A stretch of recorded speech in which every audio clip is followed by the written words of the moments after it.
the campus of East Stroudsburg University in East Stroudsburg, Pennsylvania, it's the Millersville Marauders versus the East Stroudsburg Warriors, sponsored by Chevrolet. America is on the move, and Chevrolet is supplying the wheel. Chevrolet and you taking charge. And by AC Delco, General Motors Corporation. AC Delco is the way to go.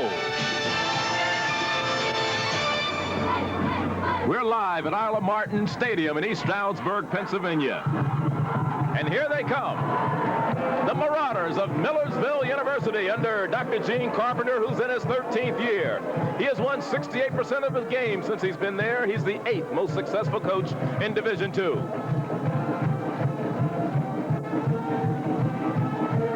And here are the PSAC Eastern Division graphics.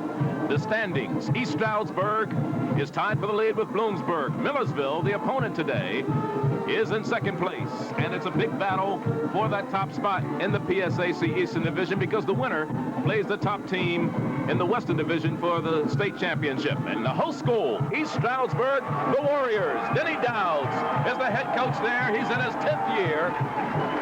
He has his team off and running with a 5-1 overall record. There's Denny right now. Hello, everyone. I'm Charlie Neal along with Steve Grody. And when you look at this game, we talk about how we saw the standings already, first of all, Steve. And it's a very pivotal game as far as that Eastern Division of the PSAC, possible Eastern Division title. And we'll be back for the opening kickoff. It's the Marauders against the Warriors live coming up next. The wind should not be a factor, and it's a normal fall afternoon here in the Pocono Mountains. Just a beautiful day. Yeah, it's beautiful. Football, it's a little cold in the booth. Millersville's will kick off. East Stroudsburg's deep men are Chris Gerard. As you look at today's officials, David McDougal is the head referee. The umpire, Mike Simcheski. James Rowe is the linesman. Nick Traynor, the line judge. Bill Buchanan. And the rest of the crew there, along with Tom Compton. Kicking off for Millersville University will be Andy Brubaker. Will be wearing number 10, a senior from Willow Street, Pennsylvania. And as I mentioned, the deep men for East Stroudsburg, number 34 on the far side is Mike Bond. On the near side will be Chris Gerhardt. Both are freshmen. Both played high school ball together. The kickoff by Brubaker. It'll be taken by Gerhardt at about the 10. He's up to about the 25-yard line. They'll mark it at the 26-yard line, where ESU will take over first down and 10. Their quarterback, as I mentioned, is Baranek. And let's look at the backfield with him. Del Walker. Dan Duck gets to start at fullback today. The wide receivers, Bishop and Scott Benoit. Up front, he has a line that averages 223 pounds. There are no seniors on that up front line. I should say there is one senior, and that is the right tackle, Dan Coball. First down and 10. East Stroudsburg. Man in motion is Benoit. On first down. Back to pass, Baranek rolls left, has room, decides to run. He's out to the left side, and he's going to be run out of bounds by Jim Cassidy, the strong side linebacker, after a gain of about 6 yards on the play. It'll be second down and 4. The defense for the Marauders. The defensive line that averages 220 pounds. One senior up there, and that is Warman. The linebackers, Cassidy and Pynchon, a junior and a sophomore. And the secondary, 3 seniors. The only sophomore is Raber. Second and 6. The pitch, and this goes to Walker. Walker close to the first down, but it'll be dropped short of a first down. And Hagan was the man who came up to make the stop. He is the nose guard. And Moses Alston, number 35, keep your eye on him playing the strong safety in the defensive backfield. Considered a pro prospect, he was the one that came in and put the big lick on at the end, made sure he didn't fall forward for extra progress. It'll be third down. We'll call it 2. The ball just shy of the 35-yard line. They mark it at the 34. Walker resets. Benoit split wide to the right. Bishop wide to the left side. Short drop and will not get the ball off Baranek. And it was Hagan, the sophomore nose guard, who has 6 sacks coming into today's game, coming up with the stop. Let's take a look at how this happens. It was supposed to be a quick out pattern. The defender was in good position to make the interception. There you see the rush comes in. Just a good defensive play.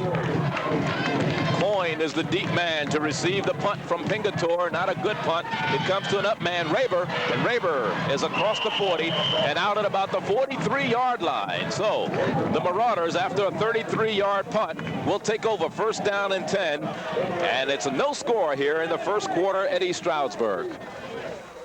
45-yard line, their first possession of the afternoon at the 44. Kaplan down the line, hands off straight ahead, and it goes to Stonewall. Make that Coyne, I believe, on the carry, and it was Stroudsburg and Calamia who came up to make the stop. As you look at the offense of the Marauders, led by Greg Kaplan, Stonewall and Coyne are his backs. Westmoreland and Andriev are his receivers. Up front, an offensive line that averages 223 pounds. The only senior is Elhaj, and he is the guard. It'll be second down. 8 yards to go. Delayed draw, and it goes to Stonewall. He's across midfield down to about the 49-yard line. Rick Stonewall, all-time rusher and scorer at the school. There's the defense for the Warriors. And that's the strength of the defense. Those linebackers. The linebackers are definitely the best in the conference. They play a 4-4. Their line average is 233 up front. There are no seniors up there. They run 3 defensive backs. It's third down and 4. Ball right at the midfield stripe. Kaplan rolls left. Decides he wants to run. Cannot get away from Calamia, the junior from Norristown, Pennsylvania, along with Reichenbach. He's a good linebacker. He's one of the best. In fact, Millersville admits he's the best they've seen all year. He's the premier linebacker in the conference, if not in all the Eastern Division II. So that'll bring on the punter from Millersville. That will be Andy Brubaker. He handles all the kicking. High kick, fair catch being signaled for and made by Mike Bond just at about the 20-yard line. And so that's where East Stroudsburg will go to work for the second time this afternoon. 11 minutes and 40 seconds remaining in the first quarter. There is no score. With the pass on the outside, and this is to the tight end, Kelleher. Kelleher dropped by Brown, Norman Brown, after the reception of about 2 yards. Well, Kelleher replaces Ernie Seegerst, who was injured with the knee against Montclair. Kelleher started for the first time last year, as you could see on that instance anyway, a pretty decent pair of hands. Second down, the ball spotted at about the 23-yard line. Make it 2nd and 7. Actually, those chain markers on the far side over there are, I thought they started at the 20, so he has about 2nd and 8. As you look at Baranek, back to pass, has a complete to Benoit. Benoit falls down at the 35, but he picks up the first down. Norman Brown, the junior from Harrisburg, Pennsylvania, made the stop. But it is a first down. Benoit came from the far side of the field. They run so many drag patterns. They run them very successfully. The only way that you can run this type of a pattern is if you get excellent pass protection. This is what the safety sees. This is what the safety sees right here. Now, there's 2 receivers in the flat, and you can see the 3 defenders on the left side of the screen. The quarterback is just so good at picking out those secondary receivers and reading the defense. Bishop in motion, 13 yards on that last play. Fake out to the flat, and he has it complete out of the backfield. This is Dan Duck, the fullback, and we have a penalty marker down. Well, Dan Duck stopped by Moses Alston, the senior. Well, this had to be a pretty obvious penalty. I mean, 2 flags went down. It's going to be against East Stroudsburg. Let's listen in. Clip. Oh, we got a clip. East Stroudsburg. First penalty flag of the ball game. The options by David McDougall, the referee, being explained to Scott Warman, the senior. I think that was an excellent indication of how well Baranek knows his offense. They did a kind of a Fran Tarkenton turnaround scramble. As soon as he turned around, he had a defender right in his face. He knew exactly where his receiver was going to be. In fact, threw the ball without even looking. It was a good offensive play. The penalty will negate it. Go first down.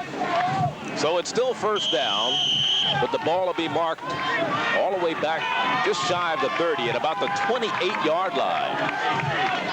It'll be 1st and 18. Again, Baranek scrambles, throws. Wide open. Walker down. He should go all the way. Touchdown. Dale Walker. His second touchdown reception of the year.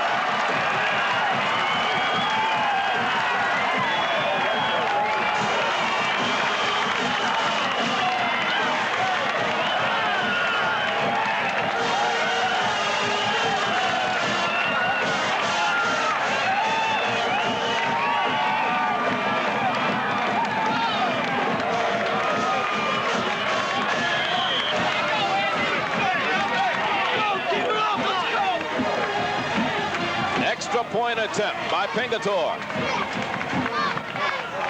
He's 19 for 21 in this department this year. The kick is up, and it is good. And let's look at that 72-yard pass play again. Well, Charlie, you come on to campus, you get prepared for a game. I still can't figure out where he came from. He started out in the right halfback position. Now look at this throw, completely off balance. And as you'll see, there are two receivers out there. They isolated the deep back. He had two people open. It was just a perfectly thrown ball, well executed. This passing attack is everything it was built up to be so far. CBS. Great addition. Yes, indeed. It's amazing how the flip of a coin can possibly turn a franchise around, and that's how Houston got Ralph Sampson. Pingatore to kick off. Millersville trails 7-0. This will be Stonewall at the 1 to the 10. And still on his feet, spinning across the 15 to about the 17, 18-yard line. Rick Stonewall was a kickoff returner. Ran one back for a touchdown this year. He's averaging something like 40.8 yards per kickoff return. An early indication of the quick striking offense that East Stroudsburg possesses. On the other side, Millersville offense, they run out of that split back. They run the veer option. It would be their goal in this game to keep the offense on the ball, sustain drives to keep the other offense off the field. Kaplan, Stonewall, trying to turn the corner, does. Still on his feet and run out of bounds on the far sideline at about the 20-yard line. Reichenbach was the man who ran him out. Let's look at the defensive pursuit. We talked about Reichenbach already. You'll see him in the right side as your picture as the guard misses the block. He possesses great speed, tremendous agility. He's simply the best linebacker in Division II in the East Coast.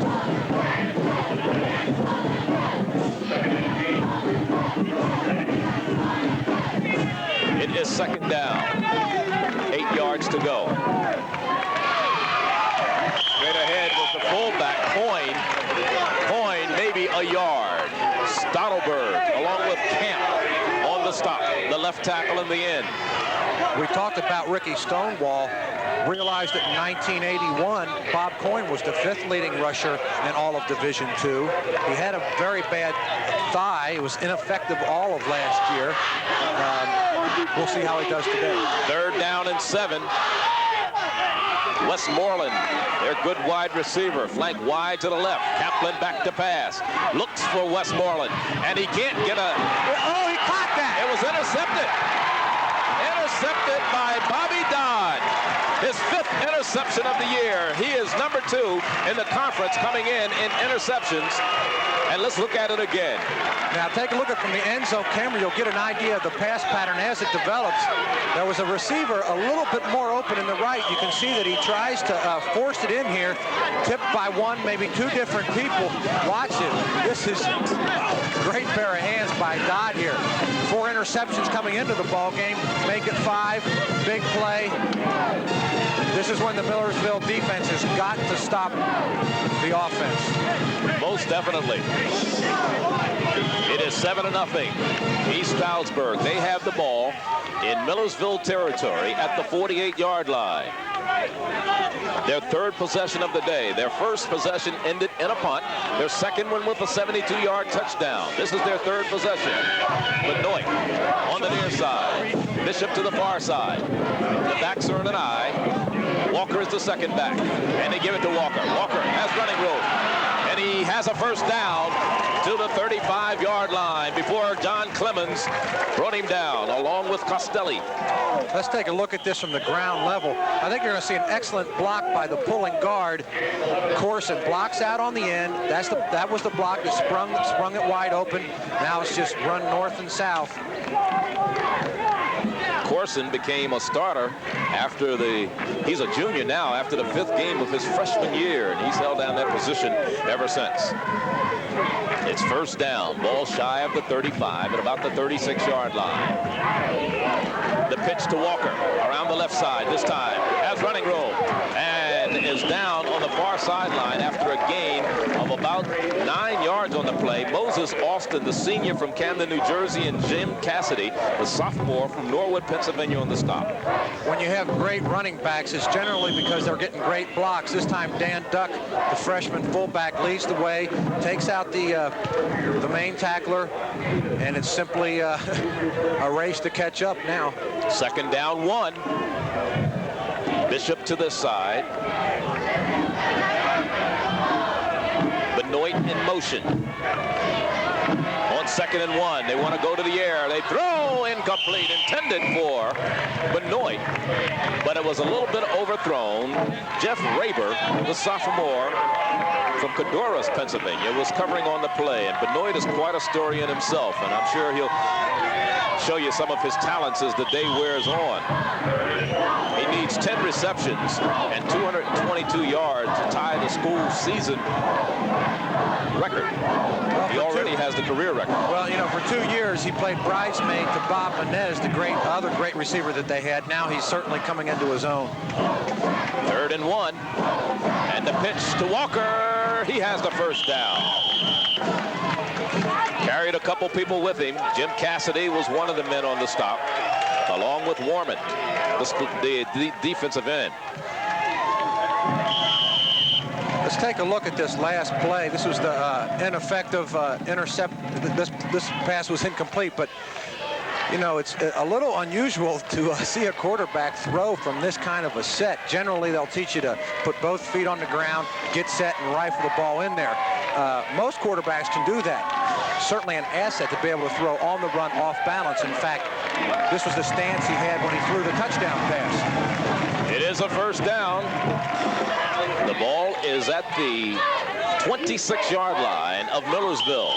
First down and 10. We're in the first quarter. 8:02 is the time remaining. 7-0.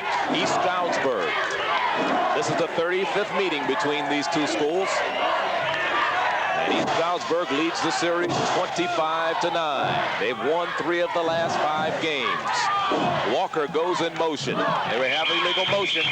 On the line, Werner, the left tackle, the sophomore from Pine Grove, number 52, moved a little bit prematurely.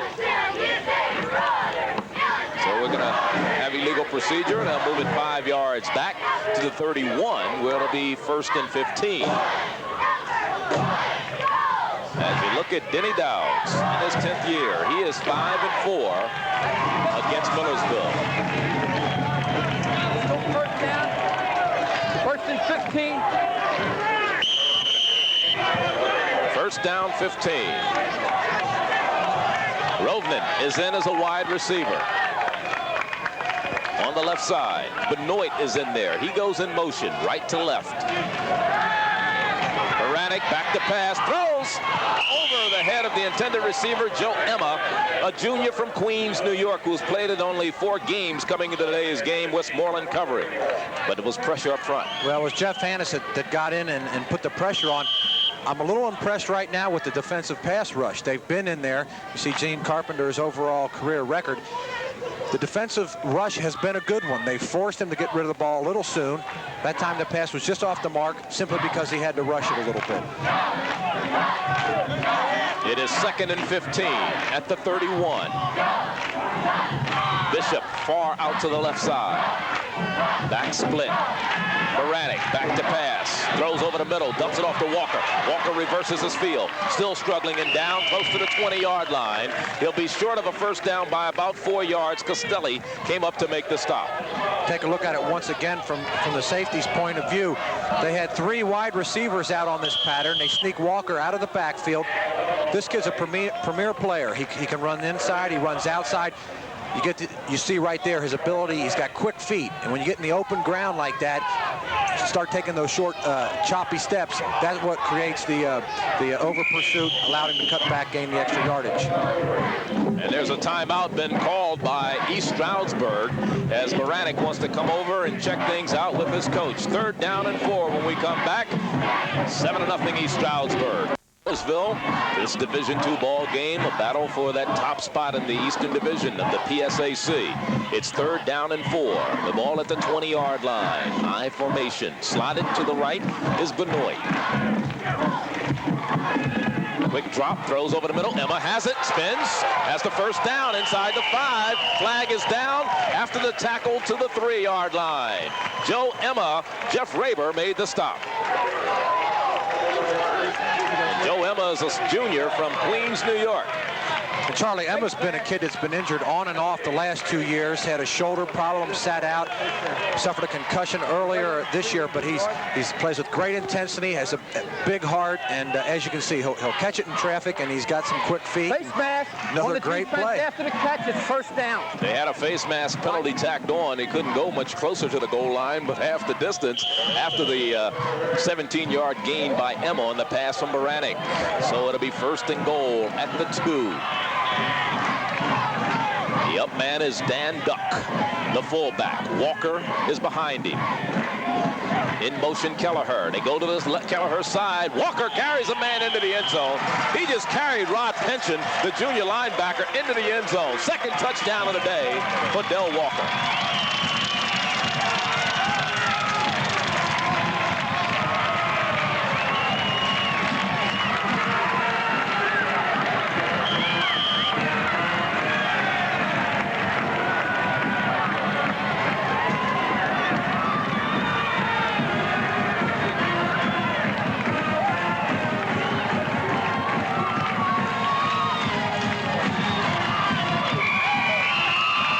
Is up by Pegator. It is good. We have a 14-0 ball game. 6:17 remaining 1st quarter. Charlie, if Millersville's had one problem defending the rush this year, it's been at the end position. Almost every running play East Stroudsburg has run has been aimed at that end position. You can see right here, while it's pretty well defensed, Walker's just too big and strong at 6'1", 215. He'll run it right through you. He certainly ran it right through Rod Pension, who's 6'2", 190, and a junior. 14-0 is our score in this particular ball game. As I mentioned, this is the 35th meeting between these two schools as Pingator tees the ball up. At home, Denny Dowd has only lost 2 PSAC games. Overall, in his 10 years here, he has only lost something like 9 games. And don't forget tomorrow, National Football League action here on CBS. The Lions against the Redskins. The Lions have won their last 2. The Redskins, the NFL's highest scoring team. It all begins with the NFL today, 12:30 Eastern, tomorrow on CBS. Pingator's kickoff is high. Stonewall at the 3, 10. And his 40-yard average is being stifled here this afternoon. And Charlie, I'll tell you what, although he hasn't made the tackle yet, the first guy down on that special teams unit every single time has been number 10, Tracy Coleman, left cornerback, who's probably one of the most improved players on the ball club this year for East Stroudsburg. Just shy of the 15 at their own 14-yard line. Millersville gets the ball for the 3rd time this afternoon. Their first possession ended in a punt. Their second one was a dot interception. Kaplan pitches back to Stonewall. He turns the corner, has some running room, far sideline, has the first down, still on his feet. 20, 30, 35-yard line. And Moblitz, the linebacker, finally made the stop. But a good run. 21 yards by Stonewall. This is a very well executed play. You'll get to see all the line action. There's the key right there. I believe that was Thompson to let him get outside. And now when this kid gets in the open territory, look out. He's capable of taking it all the way on you. You saw Bill Scott with his head down trying to make the stop and the tackle, and he just ran right past him. Well, this certainly, this has been an offensive unit that over the course of the season has had a lot of long drives and come up short in the scoring end. A long drive here resulting in a score would obviously be a confidence builder. And this is the fullback running and still on his feet, and that is Coyne, Bobby Coyne, who picks up about 7 or 8 yards on that run. And Coleman made the stop. But Bobby Coyne getting some action here. He's a senior from Newtown Square, co-captain, 8-yard gain. It'll be 2nd down and 2. The ball at the 43-yard line. Millersville has not been in East Stroudsburg territory this afternoon. Lumpkin to the bottom of your screen, split wide left. Westmoreland is in motion, coming toward you. And quarterback Kaplan is dropped in his tracks by Stroudsburg, the left tackle, the junior from Vernon Township, New Jersey. And Kaplan out of Glenside played at the same high school as Reggie Jackson. Well, he just flat out beats the block of Ed Elliott here. No secret there. Just a one-on-one missed assignment. That was Stroudsburg who made the stop.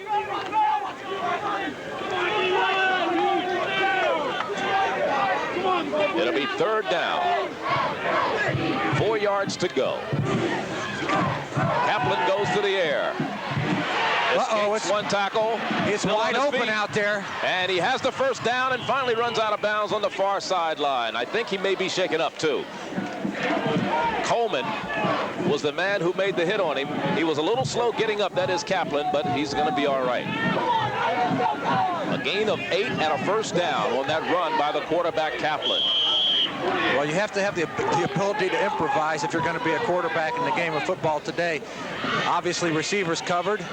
Sees the defense coming once again. Anytime you lose outside containment, you're in big trouble. Now it's just a race to the sidelines. Coleman's going to come in here and deliver a shot, though. From Cheltenham High, you see Westmoreland coming toward you in motion. And the pitch. Oh, they stood Stonewall up, didn't they? Right at the midfield stripe. It was Cal Thompson from Braille, New Jersey, a senior. Well, this has got to be the toughest block in football. A wide receiver on an outside linebacker, a complete mismatch. Westmoreland did a pretty decent job. Thompson, however, eventually shed the block. In that situation, really the responsibility is on the running back to set that block up. That time he chose inside. Great play by Thompson. All-conference player for 2 years.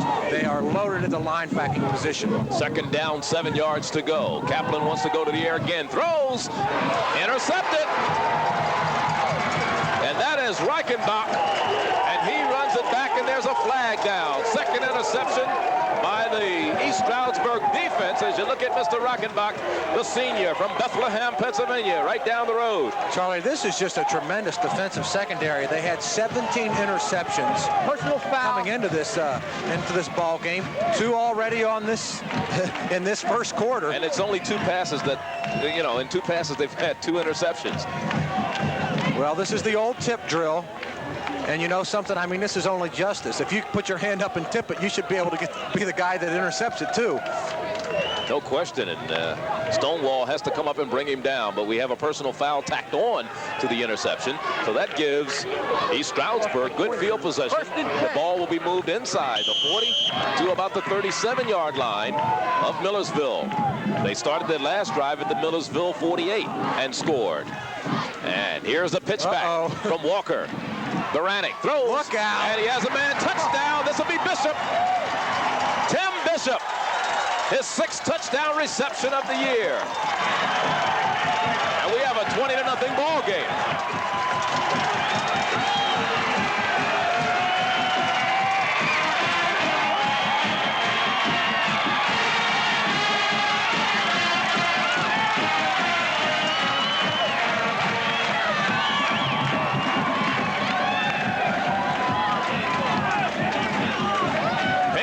In for his 3rd PAT of the afternoon. Benoit, the holder. That is up and it is good. So it's 21-0 with 3:11 left in the first quarter. Well, Charlie, I think what they do here is they take advantage of the right cornerback, Jeff Raber. He's a very aggressive defensive back. He likes to come up and make the tackle. And here you see the end of it. They fold him, beat him deep right down the middle. Boy, oh boy. What can you say? They've had more big plays this year on the East Stroudsburg side than they've had since they can remember. They've had a 90-yard touchdown pass. We've seen a 72-yarder here today. I think they've had 7 or 8 plays over 60 yards on the year. I don't know the exact figures, but it's just, it's really been one of those dream years offensively from that standpoint. Baranek, 7 of 9, 170 yards, a couple of touchdowns, and coming into the game, or coming into the year, his rating efficiency last year, he was number 15 in passing efficiency in the nation with a 121.6 rating. We're going to tell you how to get those rating points in a little while. I got a little quiz for you. Stonewall picks it up at the 8-yard line. And Stonewall out to the 22, 23-yard line. And it's Tracy Coleman, first guy down on that special unit again. Just look at it once again. All the way from the end zone. Now, if you're a cornerback, you see that big tailback coming up the middle. Your first reaction is to come up and run support. Once again, an off-balance throw that is put right on the money. It certainly is. And remember this, Diskin, the backup quarterback, has thrown 8 touchdowns himself on the season. That was just Baranek's 6th touchdown pass. 41-9 was the score last year. East Stroudsburg beat Millersville as we see Stonewall going around the right side, and he can't turn the corner. The defense is playing very strong. Cal Thompson, the senior linebacker, along with Mike Reichenbach. Obviously now, Charlie, what does Millersville do? Coming into the ball game, anytime you face a quick striking offense, you know, you want to control the ball, drive it down the field. You got to believe this early in the ball game, they'll continue with that philosophy. It's much too early to abandon your game plan. Dr. Gene Carpenter, 8th best winning percentage in Division II football. Has his troubles today so far. Face mask was the penalty against East Stroudsburg. And it'll be a first down for Millersville. And remember this, Charlie, I mean, this is a Millersville team that has a history of being a high-scoring offense. They got 24 points a game last year, 30-plus the year before. You know, they can put 35 points on the board in this game. This time the fullback, Coyne, carries straight ahead for a couple of yards, and it was Stroudsburg who came up to make the stop. It'll be second down. We'll give him 2 on that last play, 2nd and 8. We're in the first quarter. 2:35 is the time remaining. And as you look at the graphic there, it tells you 25 of 36. Kaplan throws long, overthrows his intended receiver Lumpkin, the sophomore from York, Pennsylvania. He had pulled up short. Bobby Dodd was defending. Well, this could have been either a missed time pass. Lumpkin that time stopped expecting a short route. It could have been a stop and go with just bad timing, just not a good pass play. You know, you take a look at the East Stroudsburg defense coming into the season. They had 2 new cornerbacks. They thought that would be their weak spot. So you say, well, maybe that's a position we'll attack. And you look at the interception record, and there just aren't many cracks in this ball club. It certainly isn't. As they get up first down with Stonewall carrying. And it was Reichenbach on the stop, but the ball is down to about the 48-yard line. Well, that time they ran over the right guard, right tackle tandem of Elhaj and Hartline. And this is the type of offense that when they get going, it's a first and second down type offense. When they get rolling, they very seldom experience a third down. Lumpkin to the bottom of your screen. In the slot is Westmoreland, and they hand off to Smith. Troy Smith, a fullback from Spring Grove, Pennsylvania, a sophomore, and he picks his way for about 6 yards before Chuck Reese makes the stop. There's the time remaining in the first quarter. 1:40. Boy, guys got some cheap seats up there, huh? You remember the old baseball days when the kids used to put the scores up? It looked like he was working from those days. Right? Yeah, I used to do that. You get paid 25 cents a game. Kaplan throws. He has it in and out of the hands of his intended receiver. That was Eric Andreev, a sophomore from Ephrata, Pennsylvania. And Bobby Dodd again defending. 3rd down 4. Millersville trails 21-0. We're in the first quarter. 1 minute and 21 seconds is the time remaining. Charlie Neal and Steve Brody with you here live in East Stroudsburg, Pennsylvania, as we look at this one once again. Andreev, he had his hand on it, but just didn't come down with it. Let's see what they do on 3rd and 4. Kaplan down the line, gives to Stonewall. Stonewall is going to be short of a first down as he struggles down to about the 44-yard line. And I believe it was Stroudsburg who came up to make the stop. He had help from Boblets. You saw Stonewall slip as he tried to make his cut. Stonewall looks to me to be the type of back, the way he runs, he would just do so much better on AstroTurf. The backs with the quick feet, the guys who like to cut back, they lose a little effectiveness on the natural grass. Andy Brubaker is in to punt. He's averaging 36.2 yards per punt. His long a 52-yarder this year. Gerhardt is the deep man.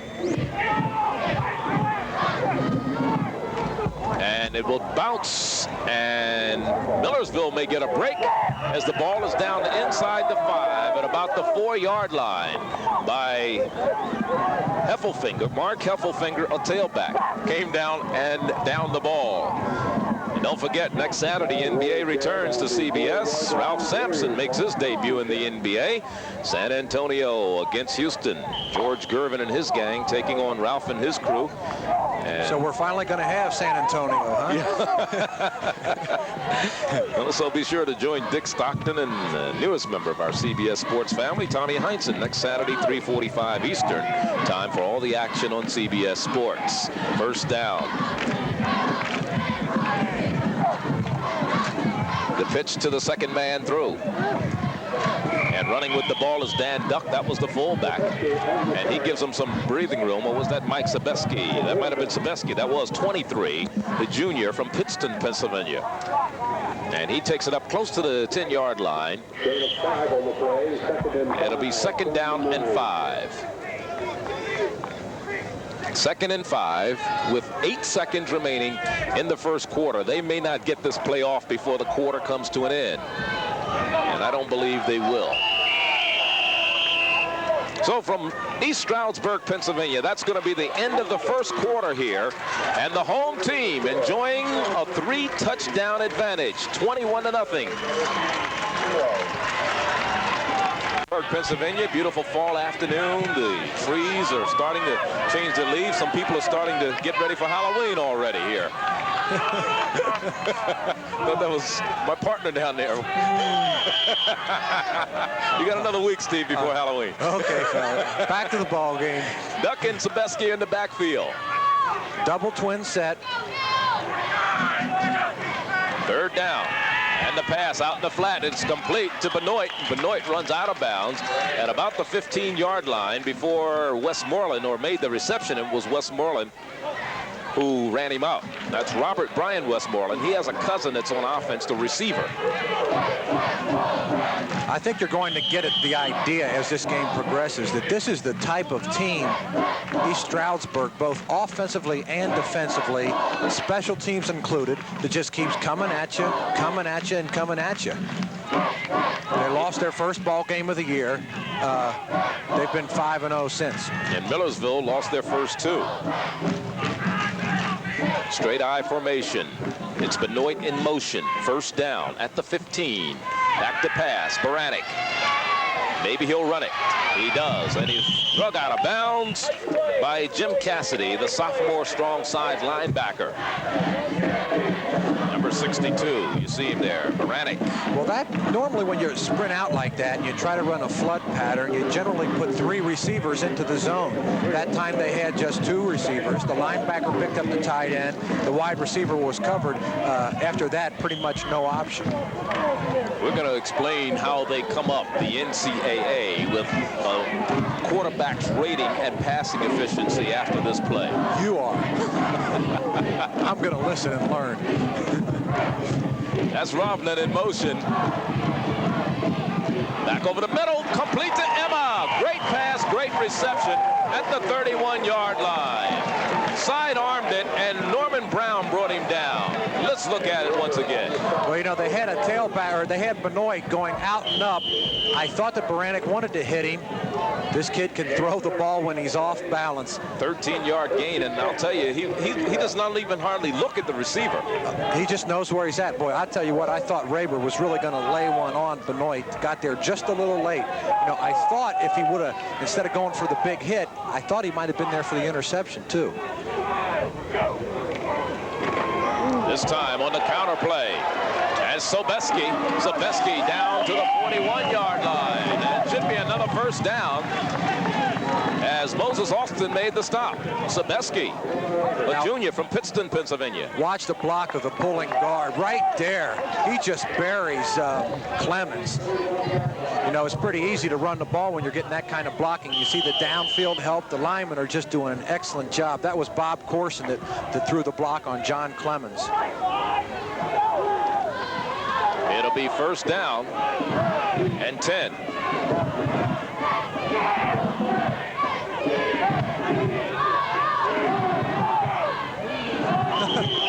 Well, a little bit premature movement there. Israel, I don't think Israel had any idea what he really wanted to do on that play. He's a freshman from Hellatown, Pennsylvania. He's in there. Dead ball, illegal motion. Passing efficiency. This is how the NCAA comes up with the ratings for quarterbacks to determine those points. They multiply the yards per attempt times 8.4. Then they add, which makes sense. Legal procedure. Then they add the completion percentage. Then they add the touchdown percentage times 3.3. Then they subtract the interception percentage by times 2. And you have the rating points. We knew that, Charlie. For example, we'll tell you the example later. Now, if we can get that on a graphic somehow. That's Benoit in motion, going to the top of your screen. Baranek, flag is down, throws for Benoit, it's overthrown. And it was Costelli who was covering defensively in Austin. Let's see what the flag is all about. But coming into the game, Baranek was 164. This was last year's stats. He was 164 for 302, 2,067 yards, 17 touchdowns, 13 interceptions, which was 54%, which gave him a rating of 121.6. This year, his rating is down to 96.5. He's still having a great year. He's still having a great year. There he is right there. But one of the reasons he's having a great year is that they have had 11 touchdowns running. They've had 14 passing touchdowns. He's only thrown 4 coming into today's game. But they've thrown 11 touchdown passes, but they've scored 14 on the run. So that gives you kind of a balanced offense. And that's what we talked about earlier in the show. I mean, you come into any game or any season doing what you do best. There you see the head man who has put this whole thing together and done it so well. You do what you do best, and then you also take advantage of the defense. And this coaching staff seems to have that down to a science. We mentioned that his counterpart, Coach Carpenter, 8th winning coach in Division II. Great catch by Benoit at the 40. Dowds, 4th winningest coach. Moses Austin on the stop. And you know about Division II football, as a rule, most conferences, they're allowed to have scholarships up to 45. This particular conference, there are no scholarships. I know there are none at East Stroudsburg. No. And that's a very interesting situation. That means the kid comes here. He comes here because he wants to, and he wants to learn, and the education. And they play very good high school football out in this area. So you know when you get these kids, they are very well schooled in the game of football. 2nd down 12. Baranek throws incomplete, intended for Randy Israel, the freshman. Incomplete. He's the backup tight end, Ron Pichon, on the defense there. So it'll bring up a 3rd down 12 situation. The ball just shy of the 40-yard line. 3rd down conversions. East Stroudsburg is 2 for 3. This is a drive that started at their own 4-yard line, seemingly ages ago. Really?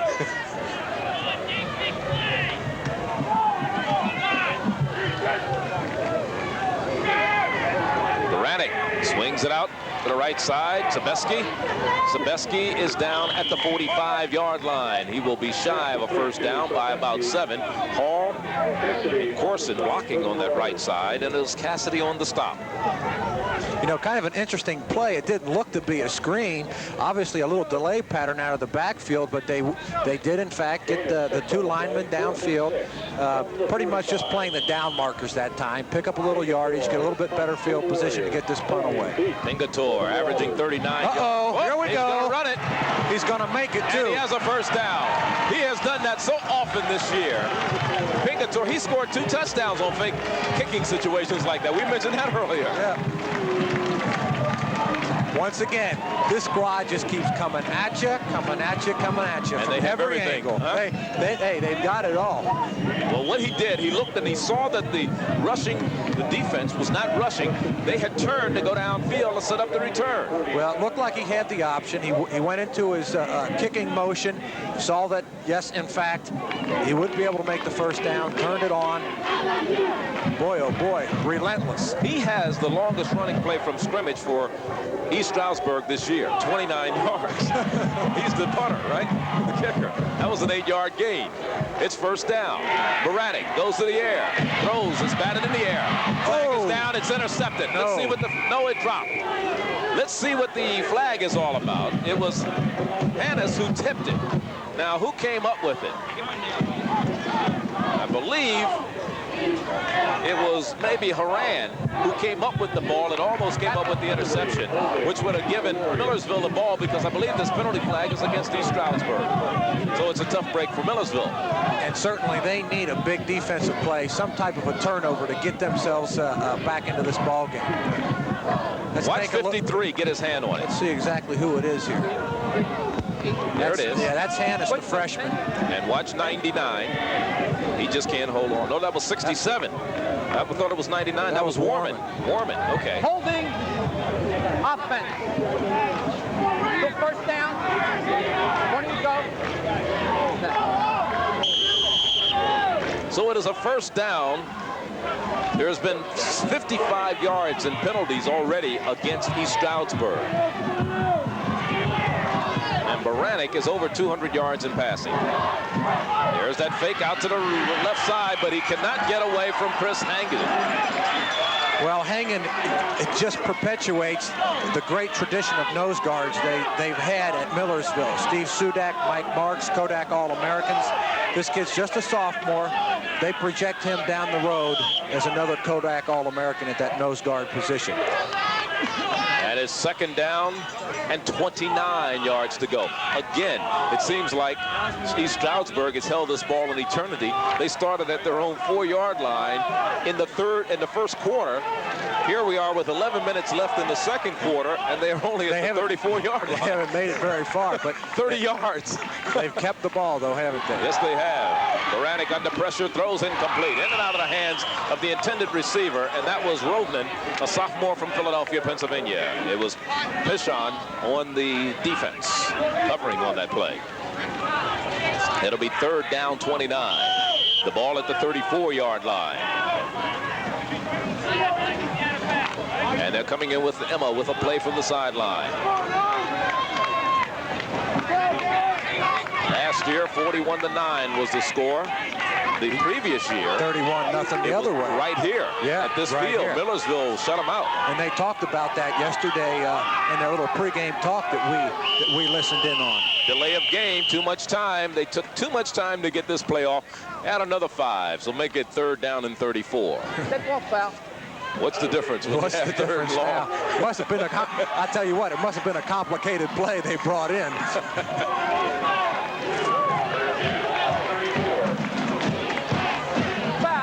So again, another penalty.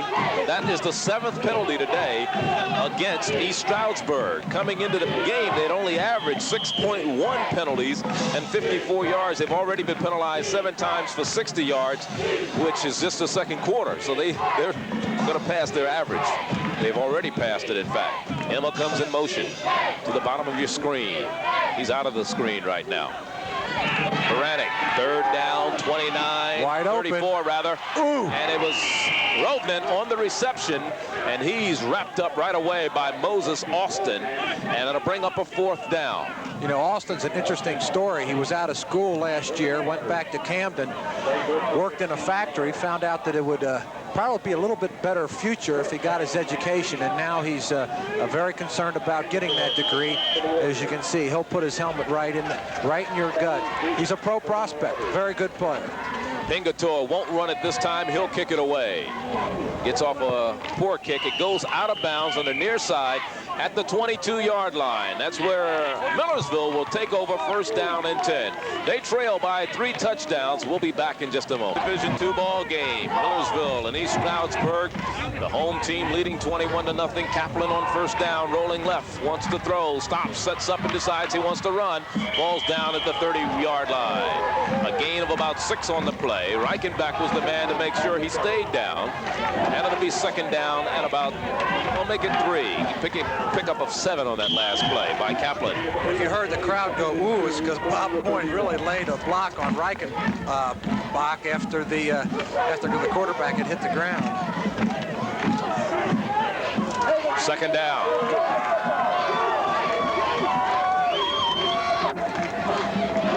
Straight ahead is Coyne. Make that, not Coyne, but Troy Smith is in at fullback. He's 5'11", 190-pounder. Calamia on the stop out of Norristown, Pennsylvania. Most of these young men are from around the Pennsylvania, New Jersey area. One, with the exception of a couple kids from New York City and the Long Island area.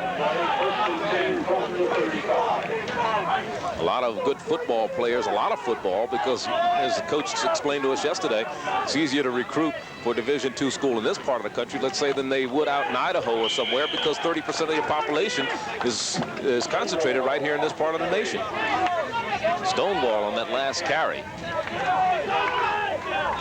After the 1st down on the previous play, a gain of 1. It'll be 2nd down and 9. Stottelberg, the left tackle, number 74, who's playing his 1st game. He missed the last 3 because of an injury. He's back at that left tackle spot.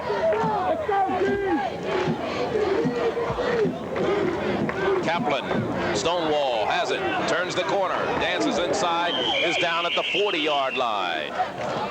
It'll be 3rd down and about 4. Boblitz on the stop. Well, Smith carried the time before. At that time, he really threw a great block on Thompson, responsible for the gain. You can see they haven't gone away from their game plan yet. They're trying to drive the ball down the field, keep that other offense on the sidelines. There's Kaplan's stats in the passing department. He's 0 for 4. He was 52% coming into the game. Again, he runs 1st down across the 45 to about the 46-yard line. Kaplan on the option decided to keep it and run it. Reese on the stop. Of course, you know, they run the option. Kaplan is the 2nd leading carrier on the team. Stonewall had carried the ball 90 times coming in. Kaplan 81. Not much of an average, but still, he is a threat. He certainly is. He scored 3 touchdowns by way of the run.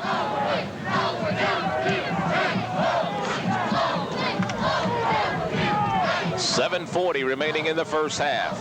Kaplan hands off straight ahead to the fullback. That was Smith.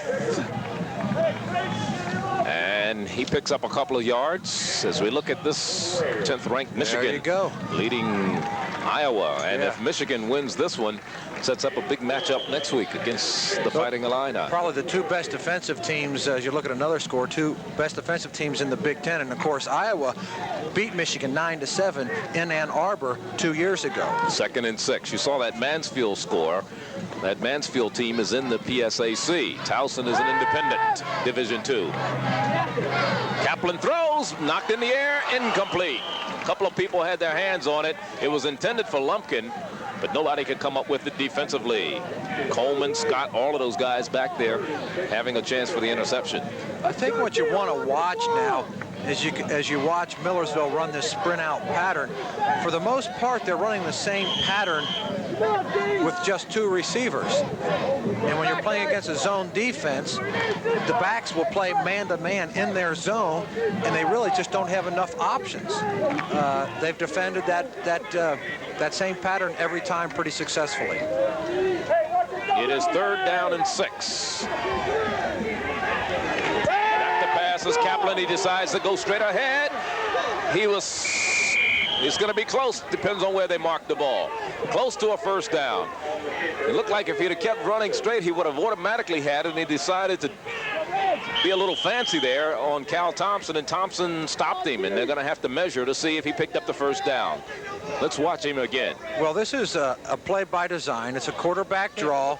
You can see the center fire out on the linebacker, take him out of the picture. The hole opened up very nicely, and you're right. I think if he'd have run straight ahead, he'd have had it for sure. They're measuring right now, and 4th down. He did not get it. 4th and inches now. Do they go for it? They trail 21-0. I think you got to go. I mean, if you can't... They're in their territory. You figure with the fullback that they have in Troy Smith or Coyne, depending on who you put in there, and just go straight ahead. Well, if you can't make 4th and 2 inches, you probably don't deserve to win anyway. And here's a team that runs the ball fairly consistently. And in all honesty, it's really been the big play that has hurt the Millersville defense. They are going to go for it. I think they're going to call a timeout. Kaplan's going to go over and talk to Coach Gene Carpenter. And we'll be back here in East Stroudsburg. The score is 21-0. East Stroudsburg has that 3-touchdown advantage. It's a 4th down situation in inches. Millersville has the ball. They trail 21-0. And as a flag down, the quarterback kept it and went straight ahead. Let's see if there's an illegal procedure in the area in which the flag was thrown. You would think it might be against Millersville, but let's wait and see. I believe it's going to be against East Stroudsburg, and that's the official signal from our referee. And it's going to be against East Stroudsburg, and that'll give them the 1st down.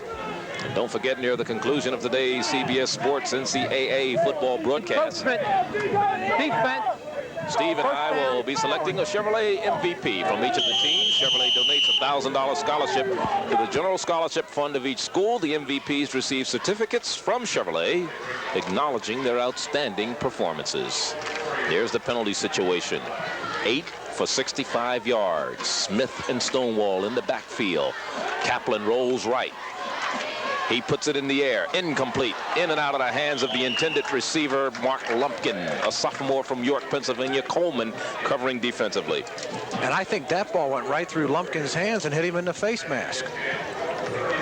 You have to catch those. They're right there. We're in the 2nd quarter with 6:14 remaining. Kaplan is 0 for 6 in the passing department. Well, and coming into this ball game, you look at the offensive keys. They want to get the ball to Stonewall 25 times. They said they have to get the ball to Lumpkin and Westmoreland, the receivers. They have not completed a pass yet in the ball game. Well, a lot of movement up front there.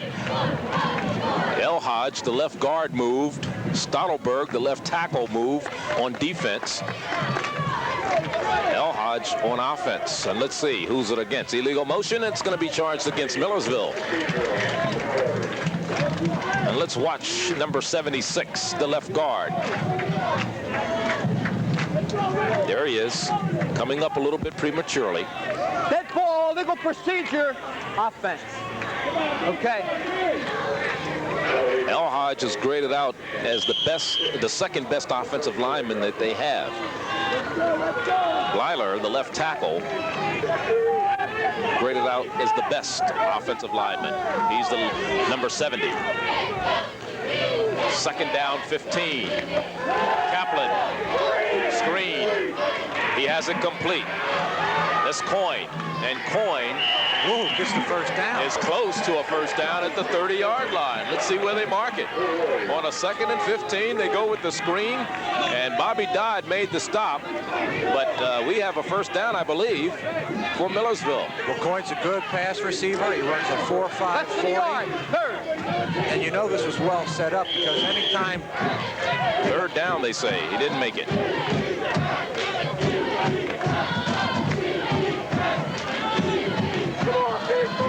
the 30-yard line. It's going to be 3rd down and short. 3rd and inches. Westmoreland in motion, coming toward you. Straight ahead, the fullback Coyne has it. 1st down, still on his feet. 10, and down to the 8-yard line goes Bobby Coyne, the senior from Newtown Square. Boblitz, the linebacker, had to make the stop. Now this play is effective because remember now, if the dive man doesn't get the ball, you've got the option to worry about. You can see the defensive end goes right for the quarterback. Once he breaks that first tackle, there's basically nobody out there. I'll tell you, if the wide receiver blocks down Lumpkin, if he gets in position to block where he's supposed to be, this is a touchdown. No question about it. A 23-yard gain by Bobby Coyne. So it'll be a 1st and goal at the 8-yard line. Westmoreland goes away from you in motion. Straight ahead. They give to the big guy Smith, Troy Smith, the sophomore. He spins his way to about the 2-yard line.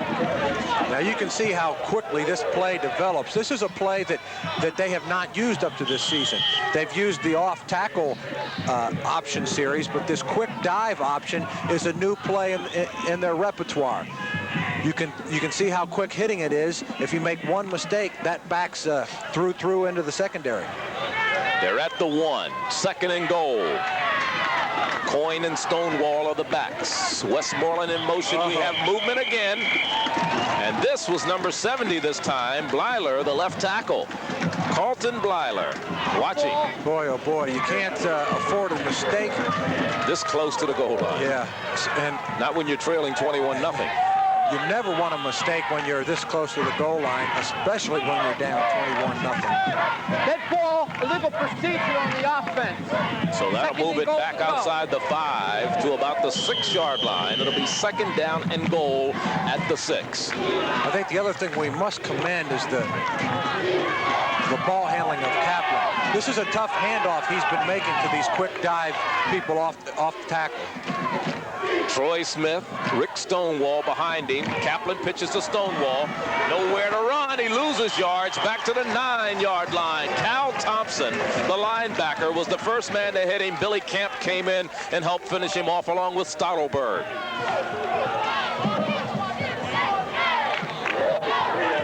So it'll bring up a 3rd and goal. Now the ball is at the 9-yard line. They started with a 1st and goal at the 1, or 2nd and goal at the 1. Well, and that was the kind of play that a sports writer will definitely question, because in a goal line situation where the defense is going to attack, you might want to run a quicker hitting play. It is 3rd and goal at the 9. Back to pass as Kaplan has time, throws in the end zone. He caught it. Touchdown. Woo! Westmoreland. James Westmoreland, his first touchdown reception of the year. Bobby Dodd was the man who hit him. What a great reception by Westmoreland. He just held on to that one, didn't he? Boy, I'm telling you, and he knew he was going to get hit. The pass was right on the money. He had enough time to get his hands on the ball, tuck it in. That was the first completion by Kaplan. Except for the screen pass. The first pass downfield. Downfield. The screen pass was the other one. And I think the coach wants a timeout. He may consider going for the 2-point conversion. I don't know what's going on unless there was some confusion on who was coming into the ball game or what they were going to do.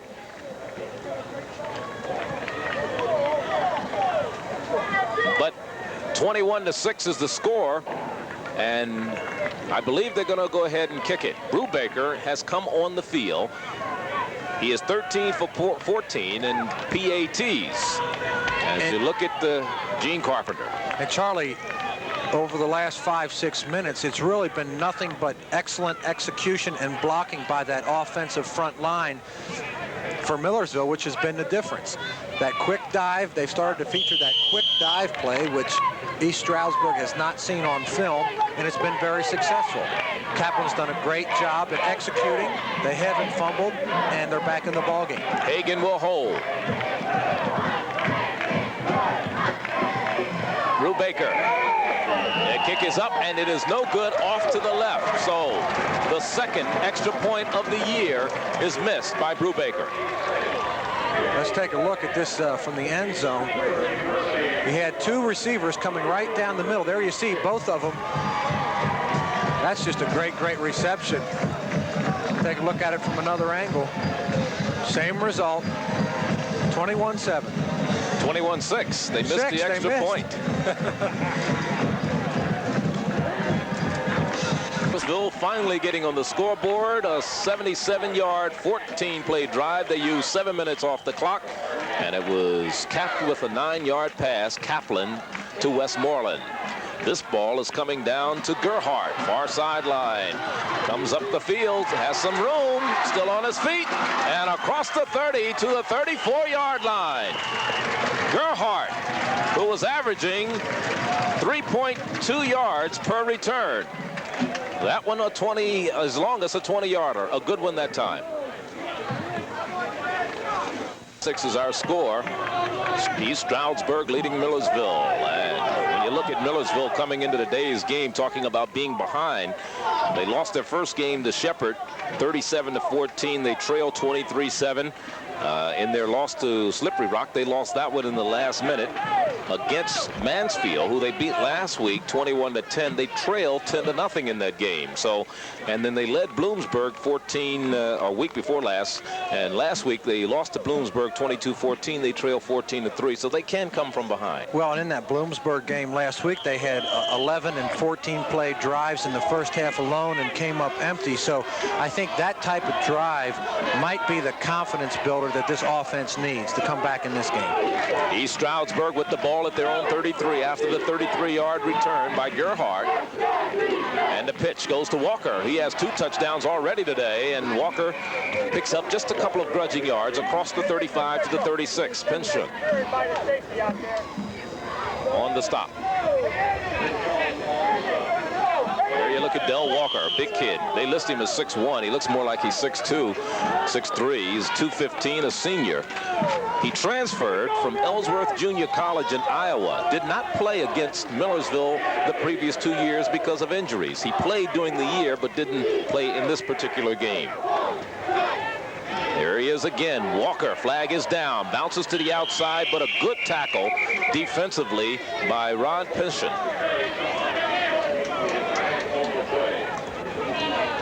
Now let's see what the penalty marker is all about. Illegal use of hands or holding offensively against East Stroudsburg. That was a 2nd down play.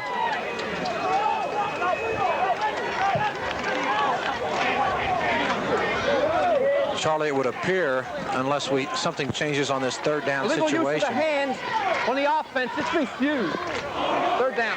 It is refused, so that make it a 3rd down. It would appear that maybe East Stroudsburg is content to maybe let some of this time run off here and settle for a 21-6 lead at halftime, but they're capable of anything. No question about that. 3rd down and 7. Dan Duck, the up man in the eye. Walker is the 2nd back. Baranek under pressure, gets it off, has it complete to the tight end. Kelleher, 30, 25, run down at the 20, make that the 17-yard line by Moses Austin. They'll stop it at the 19. Let's look at it again. Watch Kelleher. As the play develops, you say, uh-oh, he's going to get sacked. Maybe Millersville's going to get the ball and get a chance to put some points on the board. But you see right here, Warman comes in and misses the tackle.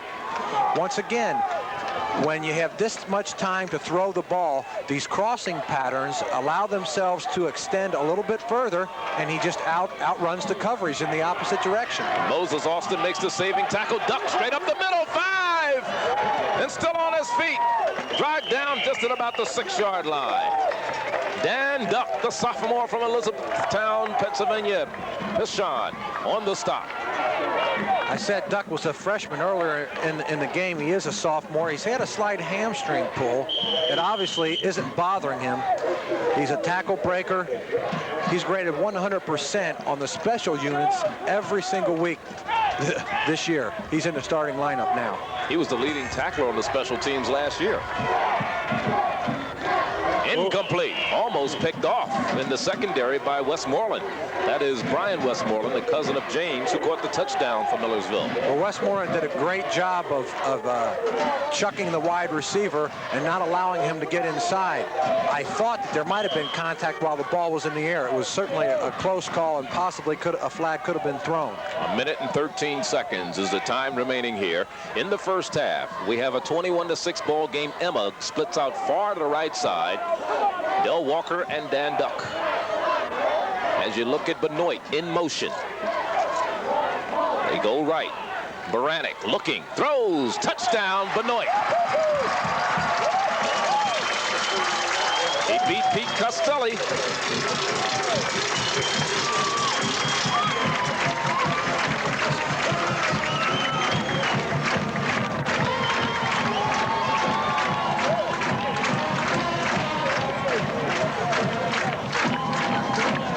For Benoit, his 5th touchdown reception of the year.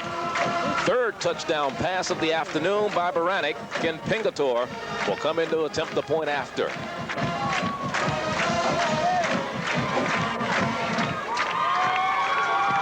The kick is up. And it is good. We have a 28-6 ball game with 1:06 remaining. Charlie, I think you're going to see in this replay that it's pretty tough to fault the coverage of Costelli. He's right on the receiver. It's just a pinpoint pass. Look at that. A matter of inches, he gets his hand on the ball, and it's a deflection. 67-yard drive. And it's a 28-6 ball game. East Stroudsburg with 3 touchdown passes from Baranek. They lead. Points on the board. They get stung with the long play to the tight end Kelleher. Really, you know, if Warman comes in, makes the quarterback sack, they punt the ball. Millersville has a chance to come back and maybe get a field goal. Boy, it turned around in a hurry. It certainly did. And instead of, as you said, being down maybe only, well, at that time the score was 21-6, and maybe it was 21-9. Maybe even they score a touchdown and make it 21-13. Instead of being down, 8 points, they're down now, 22 points. So it's a big swing there. A minute and 6 seconds remaining here in the first half. Joey Pingator will try it once again. Last kickoff went out of bounds. Again, the same 2 deep men, Stonewall and Coyne. This one goes downfield. It'll be Coyne if he can ever pick it up. At the 9-yard line. Finally turns it upfield, breaks a couple tackles and gets it outside the 20 to about the 22. Tracy Coleman, the special teams guy, comes down and does the job once again.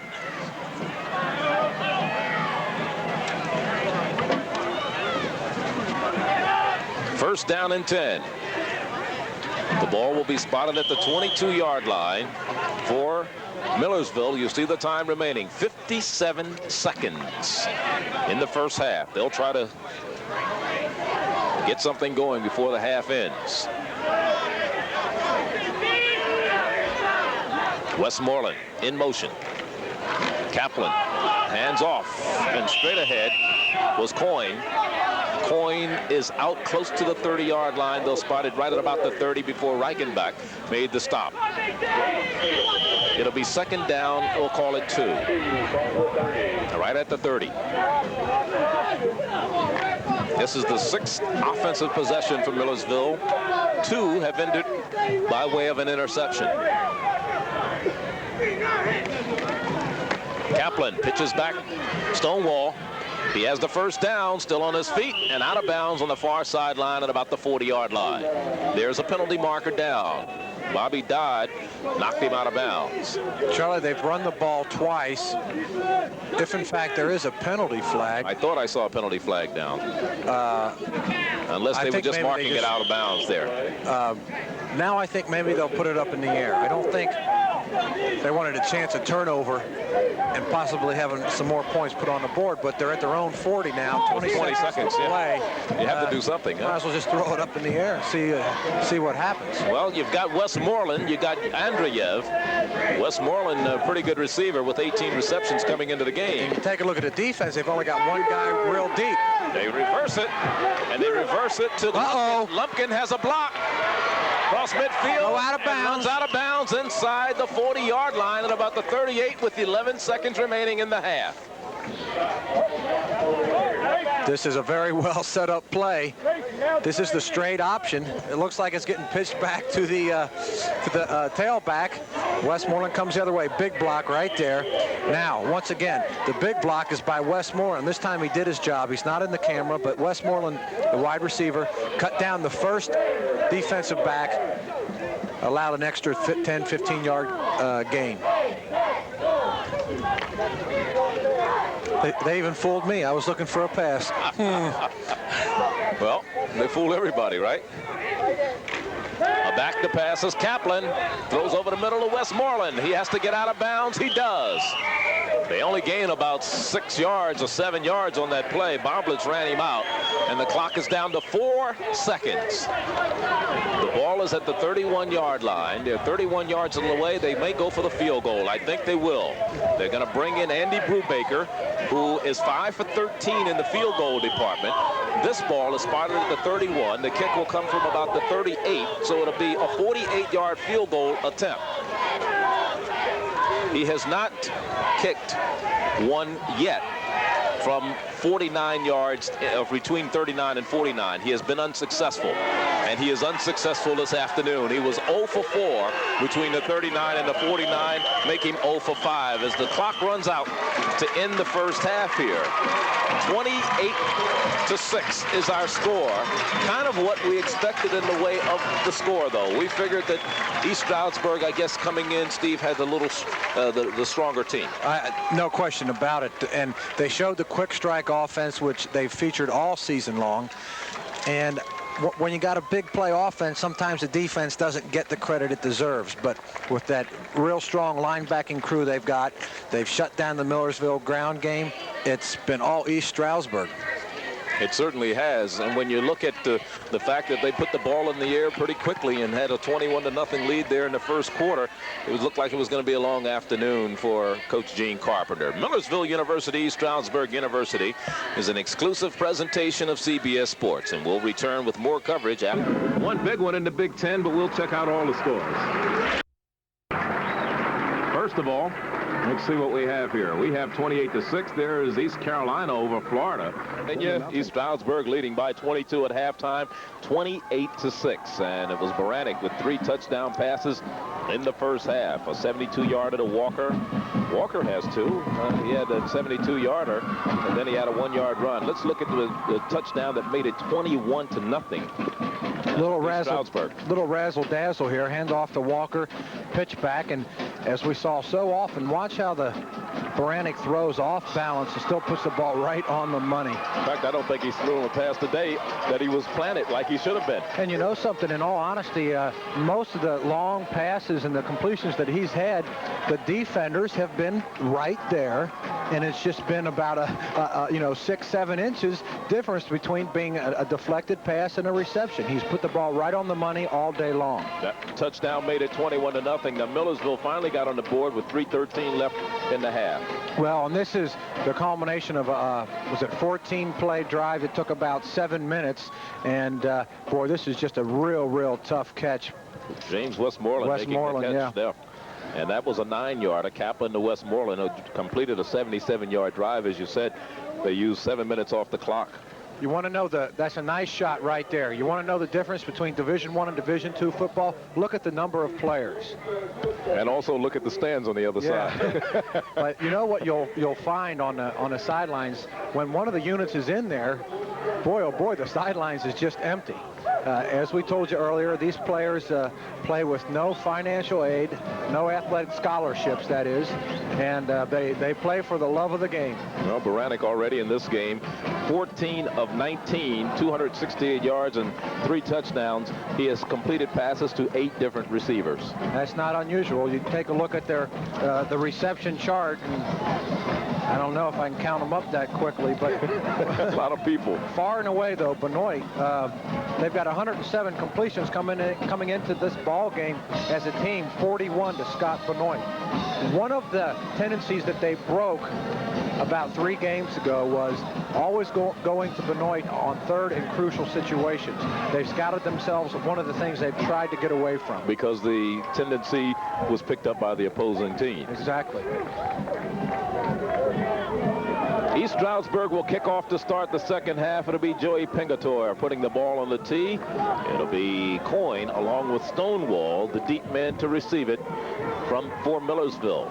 They trail 28-6. They looked like they had something going there just toward the end of the first half, but East Stroudsburg came right back and completed a 67-yard drive. Baranek, a 6-yard pass to Benoit. This is Joey Pingator. Second half, kickoff. And to go out of bounds, they'll start it again. Charlie, when you think about playing East Stroudsburg in the second half, they're the type of ball club that you had better get early if you're going to get them. In the first quarter on the season, they've been outscored 28-20, but in the third quarter, East Stroudsburg has beaten their opponents 66-7. In the fourth quarter, it's pretty much the same story. They've only given up 17 points, and 14 of those have been against the second team defense. So Millersville certainly with their backs to the wall. No question about that. We'll try it once again. And this is Coyne. 20, 25, and up to the 29-yard line goes Bobby Coyne.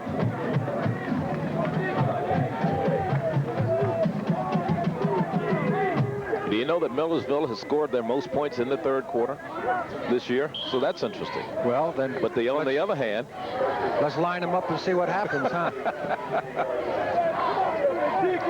They were so successful. East Stroudsburg has only given up 7 points in the third quarter. Right. So that they were most successful with that quick dive off the tackle position. Let's see if they start doing that right here from the go. You see Kaplan stats for the first half. He's back to pass.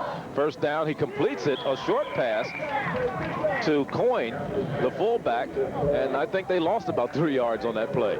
Well, that's Miller wouldn't let him get away. Fred Miller, the defensive end from Harleysville, Pennsylvania, a loss of 2. It'll be second down and 12. Well, that was an interesting play. It certainly was. That's all I'm going to say about it. There was no purpose or direction to it, was there? Unless you want to get your completion stats. I'm sure it was designed to pick up about 10, 15 yards. I just don't know how it'll happen. Westmoreland in motion, going to the top of your screen. Down the line. There's the Stonewall. Stonewall gets back the yards lost and picks up an additional couple of yards. Down to about the 34. Stoutenberg on the stop along with Tracy Coleman. And Stonewall is shaken up. He is holding his right ankle. Stonewall. Last year averaged 7.3 yards per attempt. Let's see if we can see what happened on that play at the end of it. Well, this is your straight option. They just run straight down the line. Get good blocking from the backs. Block out on the contained man. There you see he breaks the tackle of Tracy Coleman, and great extra effort. And there you saw it was just a defender that landed on his ankle. Coyne and Smith are now in the backfield. Straight ahead, it's Smith. Troy Smith, who played a little in the first half, carried the ball a couple of times. Carried it 5 times, in fact, in the first half. Calamia and Thompson on the stop defensively. So it'll bring up a 4th down situation. 4th down and about 2. So Mr. Brubaker, as you look at Stonewall being attended to, his right ankle. And believe me, they'd love to think they could tape that thing up and get him back in the ball game. No question. Nice punt. Brubaker comes down to Gerhardt at the 27. Gets out to the outside, 40. Midfield, 45. Still on his feet and run out of bounds at about the 32-yard line by Troy Smith, the fullback. Good return. And they just keep coming and coming and coming, even the specialty units. We're in the third quarter to make that 12:54 remaining. You see the score. Eichenbach. Now he's just got one guy to beat right here. Runs over the line, the kicker. And although he slowed him up enough so that the pursuit could get in there. Reichenbach makes the big block. Straight ahead, Del Walker. Walker runs over his own man, still on his feet, keeps his balance, gets a first down to the 20-yard line. Costelli finally brought him down. Did you see the balance that he displayed that time? I'll tell you what, you can see that they possess every offensive weapon and defensive weapon that you need to get into the playoffs. 13-yard run to the 21. Take a look at it from the ground level here. Excellent job by Kleinfelter getting down, looking for someone to block. There just wasn't anybody there. Benoit in motion once again. Straight ahead is Walker again, and he's dumped right at the line of scrimmage. It's Manis. And Hangen, the sophomore from Reading, the nose guard. And he put his nose right in there. Took the feet from under him. He was recruited as out of high school as a fullback. Great athlete, 5'11", 205. Those smaller guys, you know, get a much better chance to get underneath those offensive linemen, especially a center. And as we mentioned earlier, following in the footsteps of the All-Americans who have played that nose guard position for Millersville in the past few years. Walker in motion to pitch to Walker down the left side, has some blocking out there, but not a whole lot of yards. A pickup of about 5. Cassidy, 3rd and 5. Cassidy, Warman, Pashan, hanging a bunch of people in on that one. Yes, indeed. Defense swarming. Make it 3rd down and 5. The ball just shy of the 15-yard line. They'll mark it at the 16. Of the running plays that East Stroudsburg has in their repertoire, that is the play that most concerned the Millersville defense. They've had contained problems on the year. They didn't shut it down that time. His time. Back to pass, looking for Benoit. Oh! Knocked away. Good defensive play by Brian Westmoreland, the senior from Downingtown, Pennsylvania. Benoit was out there, had his hand on the ball momentarily, but Westmoreland knocked it away. Well, this is a timing pattern, and once again, these have been the types of passes that the receivers have come down with in this ball game. Good defensive coverage, pass thrown right on the mark, just went through the hands. It's got to be getting a little cold down there. It is. 34-yard field goal attempt now by Pingator. He has kicked them 47 and 49 yards, so it's well within his range. It's long enough, and it is good. Whoa. That was pretty close, wasn't it? 8th field goal of the year. He's 8 for 10 in the field goal department, and that increases the score to 31-6. And we're in the third quarter and they're fighting for this championship. The winner of the Eastern Division plays the Western Division champion. And last year was East Stroudsburg over Edinburgh in that PSAC championship. Pingator, who just kicked a 34-yard field goal, kicks it off.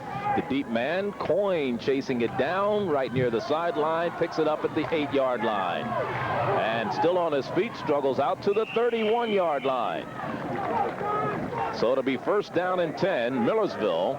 The ball will be spotted. Well, they're going to mark it right at the 30. First guy down, forcing the action. Tracy Coleman. That's right. I knew you'd mention his name. Number 10.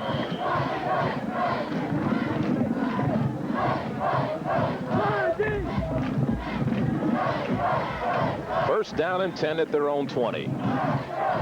Millersville trailing 31-6. Make it the own 30. Down the line. Kaplan keeps it, turns the corner, then pitches. He pitches off to Coyne, and Coyne is very close to a first down, about a yard shy. Well, this is what they'll teach the tailback. If that quarterback turns upfield, always be in a position to get the pitch. And here's the Pennsylvania State Athletic Conference Eastern Division standings right now. There's East Stroudsburg out in front, tied with Bloomsburg. Bloomsburg is in action today, and they are playing Cheney.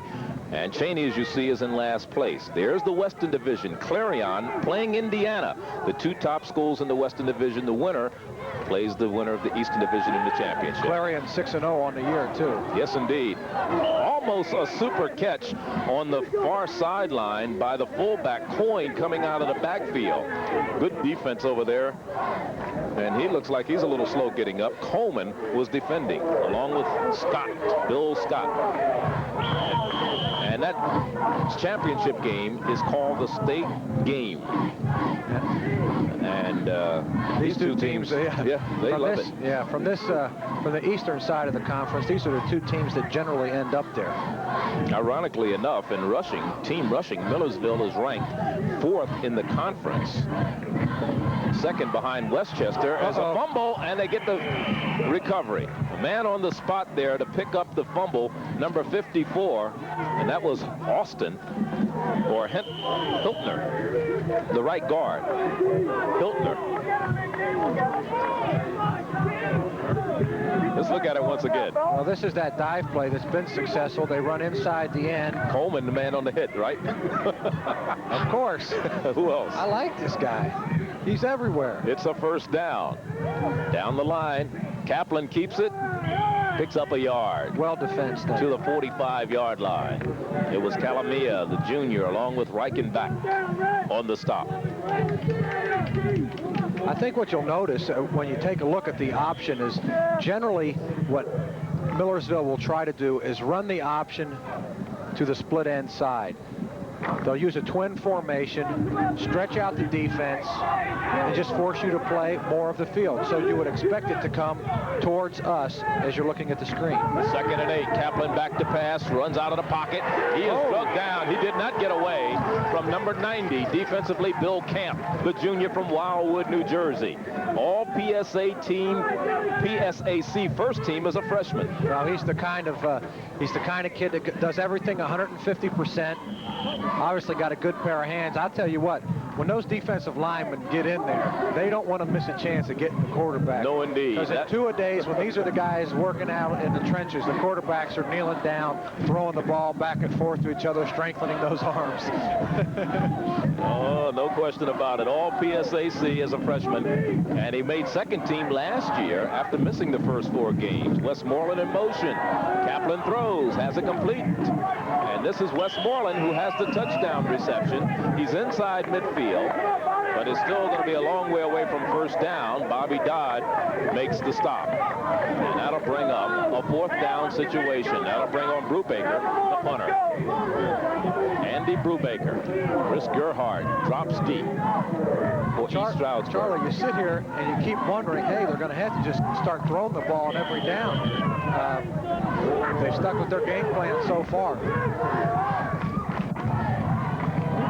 Brubaker, short punt. Gerhardt picks it up inside the 10. And he's down at the 16-17 line. 31-6 is our score in East Stroudsburg. And he won 9-7 to Texas. Now, this is probably the most diversified offensive attack that good Texas defense has faced. Well, stay tuned for that. That immediately follows our game right here on CBS. First down and 10. And here's Baranek faking, throwing, has a man there, but it's behind him. Kelleher, the intended receiver, the tight end. And it was Austin who almost got a chance to pick it off. And Del Walker's beside himself. It looked like the exact same pattern they ran earlier when he caught the touchdown pass, and he was wide open again. There were only 4 receivers wide open on that pattern. Only 4 receivers. That's all. And the only reason that was incomplete was it was behind the man. That's right. It'll be 2nd down and 10 at the 17. We're in the 3rd quarter. 8:06 to time remaining.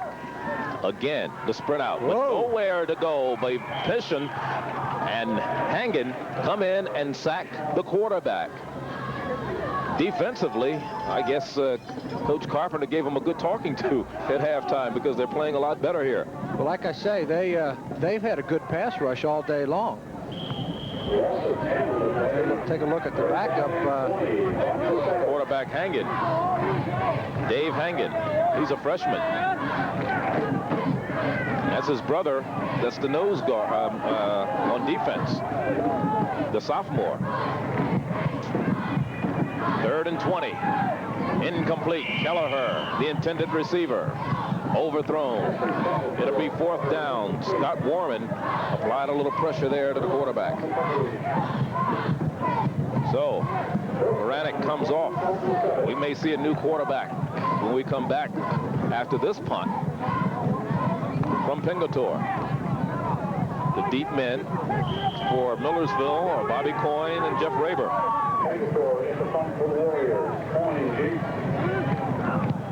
Whoa. We did not see a flag go down, and it's Coyne at the 33-34 yard line. 38-yard punt. And good field position for Millersville. Great field position. Look at this, will you? Halftime, 14-7. Remember now, Kentucky 0-9-1 last year. That's right. Claiborne has to be considered for that Coach of the Year honors at this stage of the season anyway. And straight ahead, back in the lineup is Stonewall. There's Maryland over Duke, 17-3 ACC battle in the second quarter. Lehigh leading Army. Bucknell over Columbia. It'll be 2nd down and 7. Slippery Rock, another PSAC school.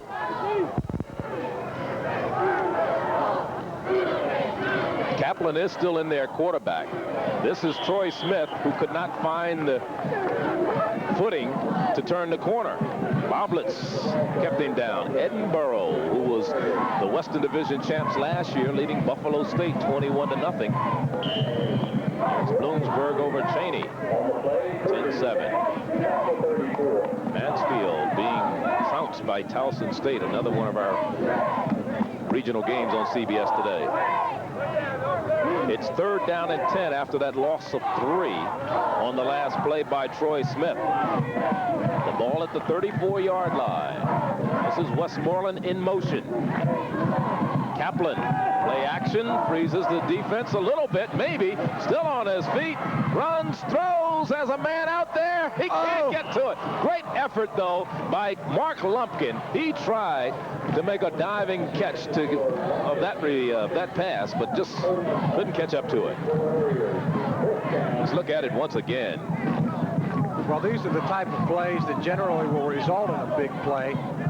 You see, once again, he has real quick feet, able to get away from the coverage. At this point, he's sort of motioning Lumpkin to go, go. If he'd have put it up just a little bit longer, Lumpkin had the defenders beat. He could have run under it, but 51-yard field goal attempt now by Brubaker. Again, between the 39 and 49, he's 0 for 4, 0 for 1 over 50. This will be short. He is 0 for 2 this afternoon in the field goal department. So again, the Millersville team is stopped short. And they trail 31-6. And don't forget, near the conclusion of today's CBS Sports NCAA broadcast, Steve and I will have the opportunity of selecting the Chevrolet Most Valuable Player from each of the teams. As you know, Chevrolet donates a $1,000 scholarship to the General Scholarship Fund of each school, and the MVPs receive certificates from Chevrolet that acknowledge their outstanding performances. That's near the end of today's contest. Meanwhile, it's 1st down and 10 for East Stroudsburg at their own 34-yard line. And they try to go off the left side. Running with the ball that time is Mike Sebeski. Hanging on the stop. And his name keeps coming up, doesn't it? Yes, it does. It might come up in the 4th quarter as MVP.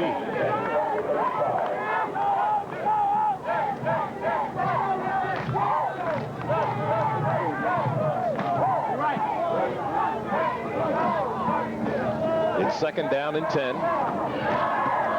Pass knocked or thrown away over the head of the intended receiver. I don't know. I think Brian Westmoreland might have gotten a hand on it or something.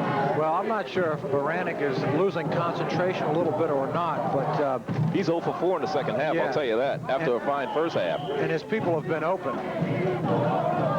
It's not a bad not a bad day, but in the second half, he's not completed a pass. Yeah. I wouldn't be surprised to see Diskin get a chance here pretty soon. Kelleher in the slot to the right. Benoit is split wide to the right.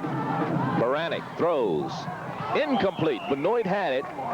Normally you see him make that catch, but he did not hold on. Westmoreland, along with Fashawn, was covering. See, now here's the situation. If they keep coming out throwing it and stopping the clock with incompletions, you can get back in the ball game. But Millersville's got to come out and put some points on the board. I got to believe they got to put the ball in the air. Pingator is back to punt it away. Almost blocked. Did you see? Let me see if we can get the number of that kid who climbed. Who was that climbed the back of somebody? I believe that was Westmoreland, who climbed over somebody's back up there and almost blocked it. Or either it was Sanchez, maybe at 26, Sanchez. Watch him. Sanchez is the backup cornerback. Look at him in the air. Think he could be a high jumper? Oh, boy. Well, and you know what happens this year in college football as opposed to last year? If you get blocked into the kicker, it's roughing the kicker now. And it's still your responsibility not to run into the guy. Right. But he took a heck of a chance that time, but still. Well, they got to pull out some stops now. He sure tried to pull out one that time. So now at their own 34-yard line, Millersville gets the ball. Kaplan. Coin around the left side to the 40-yard line, a gain of 6. It'll be 2nd down and 4. Bill Campen, Cal Thompson on the stop. And tomorrow, National Football League action on CBS. The Lions of Detroit against the Redskins of Washington. The Lions have won their last 2 games, but the Redskins have the highest scoring team in the NFL. And it all begins with the NFL today, 12:30 Eastern. Of course, Detroit's beaten Chicago and Green Bay the last 2 weeks. Teams that are up and down, but Billy Sims is starting to play a little bit. He's back. He's back in the lineup. Here's Kaplan, pitch back to Stonewall. And he loses a yard after the pitch back. But great play by Thompson. Cal Thompson and Tracy Coleman also in there. That's a name we've been mentioning a lot today, isn't it? Well, you take a 6'2", 210-pound linebacker who's quick enough to run with the backs and the receivers, strong enough to play against the linemen. No wonder he's been all conference for 2 years. Having himself a great year. 3rd down and 2. The ball at the 41-yard line. Their own 41. This is the 4th possession in the second half for Millersville. They are 6 for 13 in 3rd down conversions. Here's a 3rd down play. Westmoreland has it, has the 1st down. Across midfield or right at the midfield stripe, Cal Thompson on the stop. Well, this is the sprint out pattern that they like to run.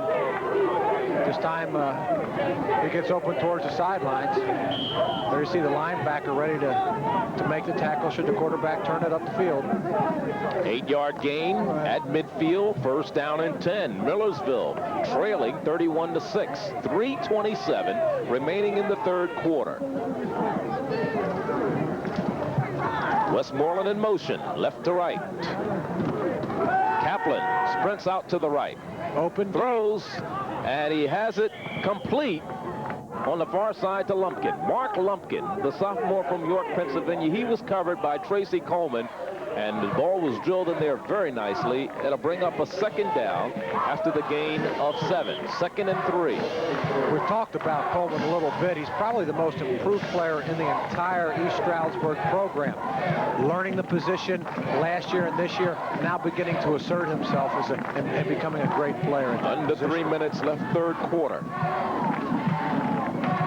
Kaplan on the option. Flag is down. We may see holding. He's down to the 40-yard line. Stroudsburg made the stop. But let's see what the penalty flag is. Reichenbach also in there on the stop. Illegal use of hands against Millersville. They have not been penalized much in this ball game. In fact, this is only their 5th penalty. They would like to keep it down less than that. Coming into the game, they were penalized an average of 7 times a game, an average of 61.3 yards a game. Illegal use of the hands on the offense, still 2nd down. There's Gene Carpenter, 13th year. Last year, they were 5-4-1, 4-2 in the conference.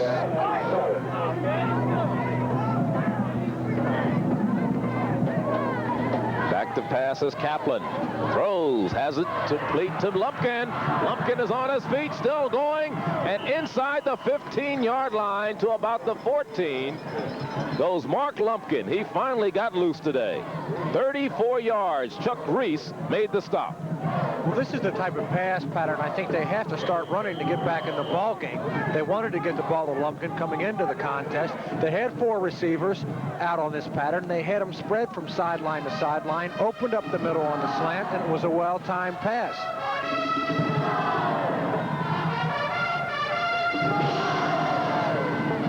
That is the second reception for Lumpkin. This is Stonewall trying to turn the corner. He's run out of bounds at about the 13-12-yard line by Bobby Dodd.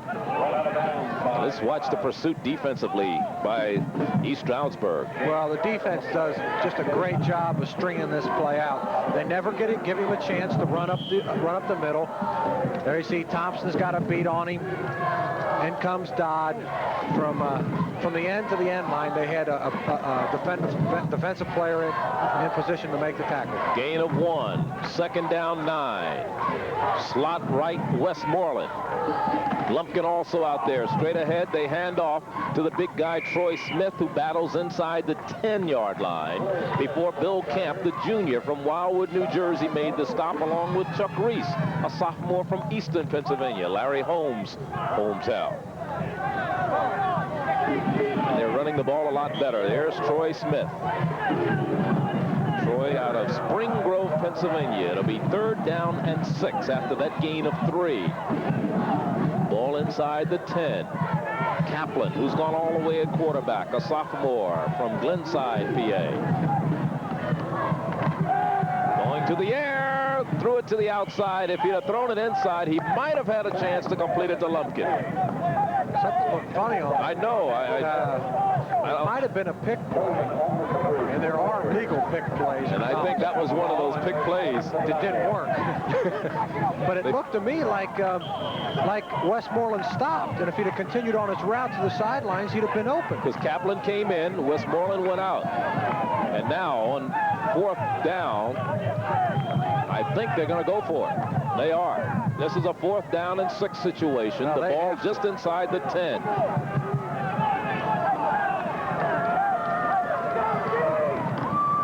They give straight ahead to Stonewall. Hard play to understand. And they're stopped. They are stopped at about the 8-yard line. Stonewall took a big hit from the linebackers, I believe. It was well, also in there, Calamia and Camp were in there, and you see Stonewall still down. 2nd time today that he's been shaken up.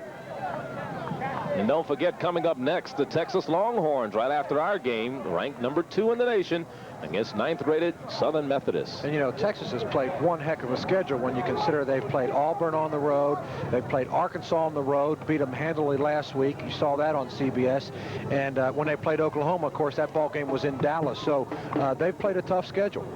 Pat Hayden, Gary Bender will be there for that one. That's in Dallas. That's a big game coming up immediately following our game here on CBS. 1 minute and 10 seconds remaining in the 3rd quarter here. And it's a 31-6 game. You may also see Brent Musburg and Ara Parsegian on the NCAA today. As you look at the coach from Millersville, there he is, Carpenter. Not having a successful afternoon, Gene Carpenter. His counterpart, Denny Dowds, done a fine job in his 10th year here. He likes it here. He said he's had opportunities to leave, and he likes this part of the country. He likes living here. He said he's an hour and a half from New York City. He can go see a play. He can go down to Philadelphia 2 hours and see the Eagles or the Flyers play or somebody at 76ers. Walk out of the door, catch all your trout limit in 15 minutes. Go skiing up in the mountains. So he loves it here. Oh, it's a beautiful area. It's a beautiful area. And I think, you know, when you talk about longevity in terms of success in a program, you take a look at Dow's been here 8 years as an assistant, 10 years as a head coach, and I think what happens is you get something going, and they certainly have that here. You understand the league. no question that when you get a staff that stays on like that, you can pretty much be assured of success. Well, Mr. Stonewall is still down on the field. Hopefully it's not too serious, but they can ill afford to lose him. He's their all-time leading rusher and scorer, and he is on his feet. That's a good sign.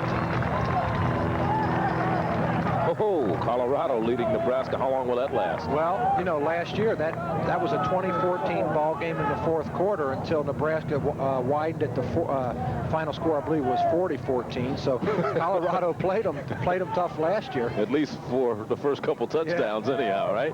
Illinois over Purdue. Illinois next week against Michigan. Yes, and Illinois really had an excellent season. Look at that, will you? Doesn't get any better, huh? At their own 7. East Stroudsburg with the ball. That's Benoit in motion. And the pitch off the left side. And that is Sobeski, the junior from Pittston, Pennsylvania. And we may see a fumble. Let's see. It may have been a fumble on the play. I believe it was, but East Stroudsburg recovered and the whistle had blown. 48 seconds remaining in the third quarter. It'll be 2nd down and 9.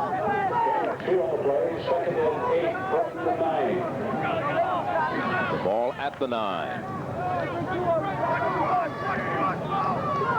We understand Stonewall has an injured shoulder. His injured left shoulder. This on the left side is Sobeski. Across. Duck. Was that Duck? Yes, Duck across the 20 to about the 22 and a first down. Dan Duck.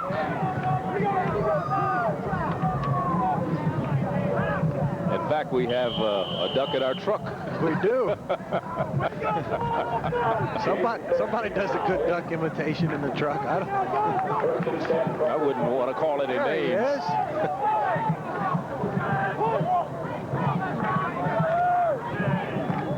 First down.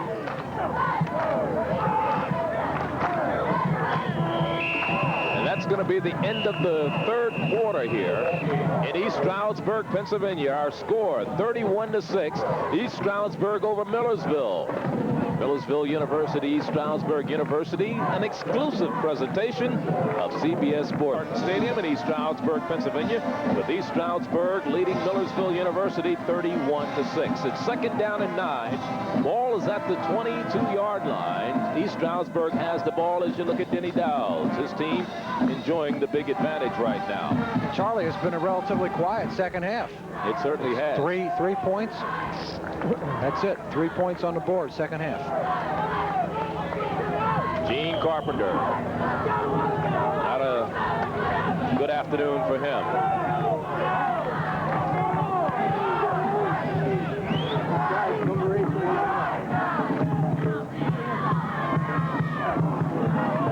Back to pass, Baranek. Throws long, has a man out there. Emma, 40, 30. That'll wake him up. Costelli on the stop. Well, Charlie Dowds must have heard me up here when I told him nothing really was happening. He comes out with a big play. Oh, look at this. Really, the defender was there. Westmoreland just turned the wrong way and lost sight of the ball. And a good move. 51-yard gain on the pass play. Baranek to Joe Emma. First down and 10. 37-yard line. Benoit is in motion. Baranek wants to pass again. Throws incomplete. Benoit, the intended receiver, covering defensively. I believe that was Costelli, the strong safety. Well, he just threw that ball away. Nobody was open. 2nd down 10. Emma back in the ball game. There's the stats on Baranek. 3 touchdowns, 319 yards passing. Last year against Millersville, he passed for 452 yards, 4 touchdowns. He was intercepted 3 times. This is Sebeski turning the corner, trying to anyhow, and he struggles down inside the 25 to about the 23-yard line. Costelli, along with Pashan, making the stop. Well, I think when they run the replay of this in the highlight films, Dan Duck's going to be a little disappointed that he didn't cut up inside his block. Watch right here, 33. He cuts inside that block. I think he might have a successful play. It'll be 3rd down and 6 after the gain of 4 by Mike Sebeski. 3 of 9 in 3rd down conversions. And here's Baranek going to the air. Throws. Benoit has it. He has a 1st down inside the 15-yard line to about the 13. It was Westmoreland on the stop. Well, this is what the quarterback looks at as he goes back.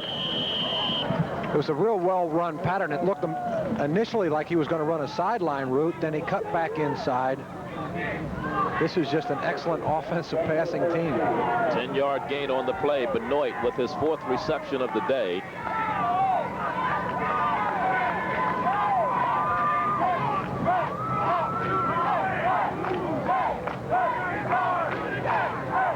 Long count. Sebeski cuts back inside, still on his feet, and battling down close to the 5-yard line. That looked like a busted play, and he made something out of nothing. Well, Sebeski's noted for as being a tackle breaker. He's a hard runner, and as you see, he does what most backs don't do anymore. He hits and spins. Well, number 2 rusher on the team behind Del Walker. Well, you can see it looked like they had a little stunt on. Defensive line Bob Mark was slanted outside. The play was shut down immediately. He spun, kept his balance. We saw him do that earlier in the ball game. Ends up making a good gain. 2nd down. A couple of yards to go for 1st down. Ball at the 5. Baranek wants to throw. Incomplete over everybody. Closest man to it was Tim Bishop as far as the intended receiver was concerned. Austin was defending for Millersville. It is 3rd down and 2. The ball at the 5.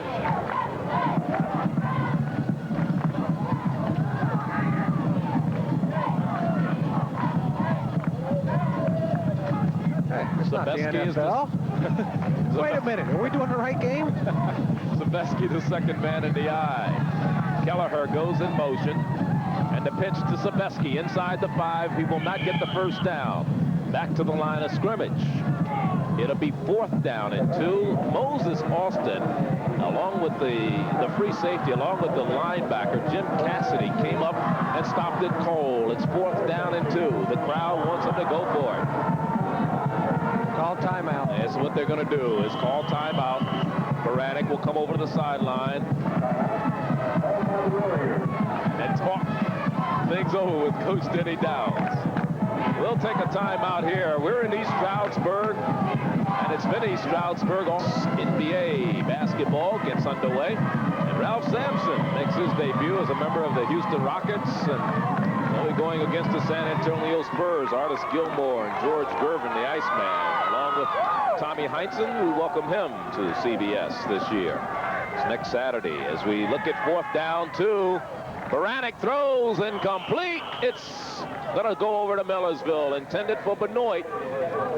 Baranek threw that ball exactly where he had to. Threw it low, threw it to the outside. Benoit just wasn't ready. Benoit had made his cut, was standing flat-footed, and when the ball was thrown, he just couldn't get leverage and get over there in time. It might have been a question, even if he had caught it, whether it had been a touchdown, but at least he would have had the 1st down. And that was the most important thing. So they are stopped on 4th down. Millersville takes over 1st down and 10 at their own 5-yard line.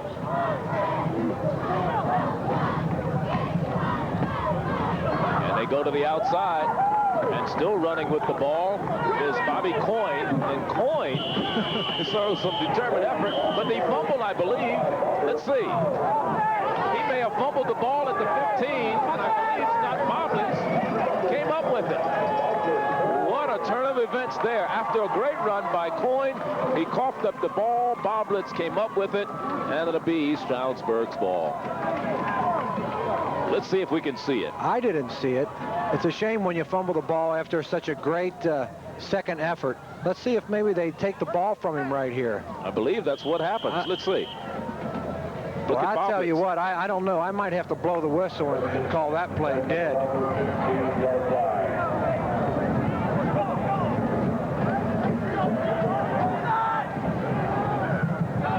Diskin gets a chance. Diskin in a quarterback.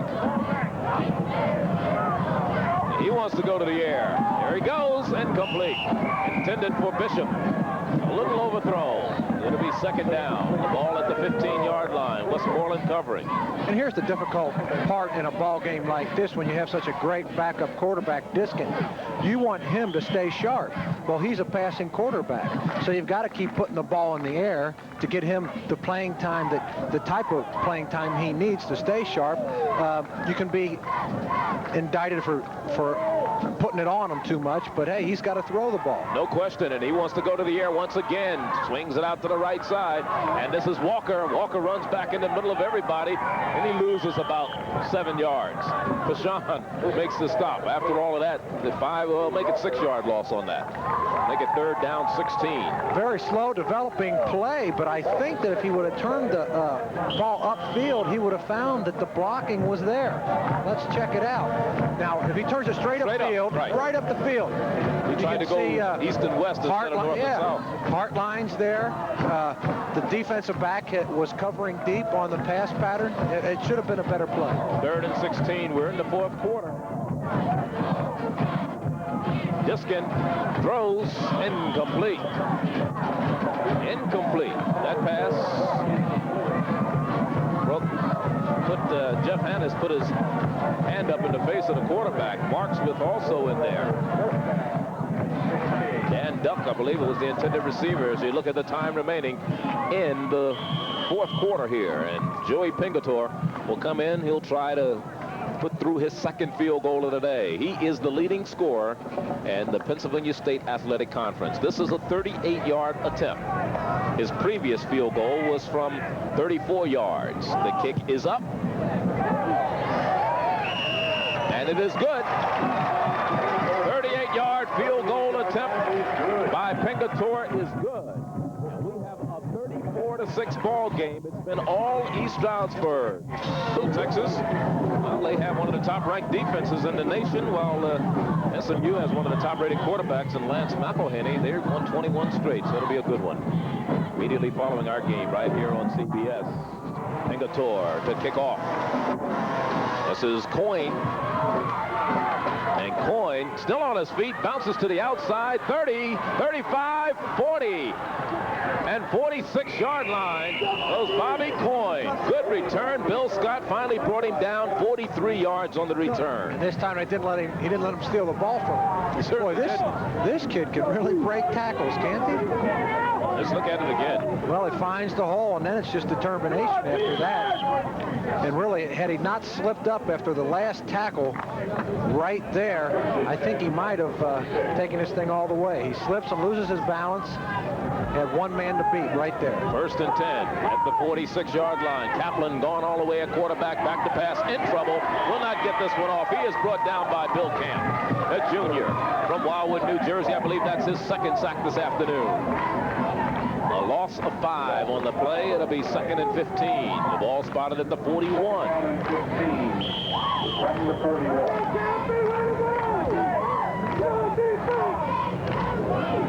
Again, Millersville with their backs, which have been against the wall all afternoon, no better position right now. Jody Miller is in the slot to the left side. They throw back on the screen to the left. Oh, great play.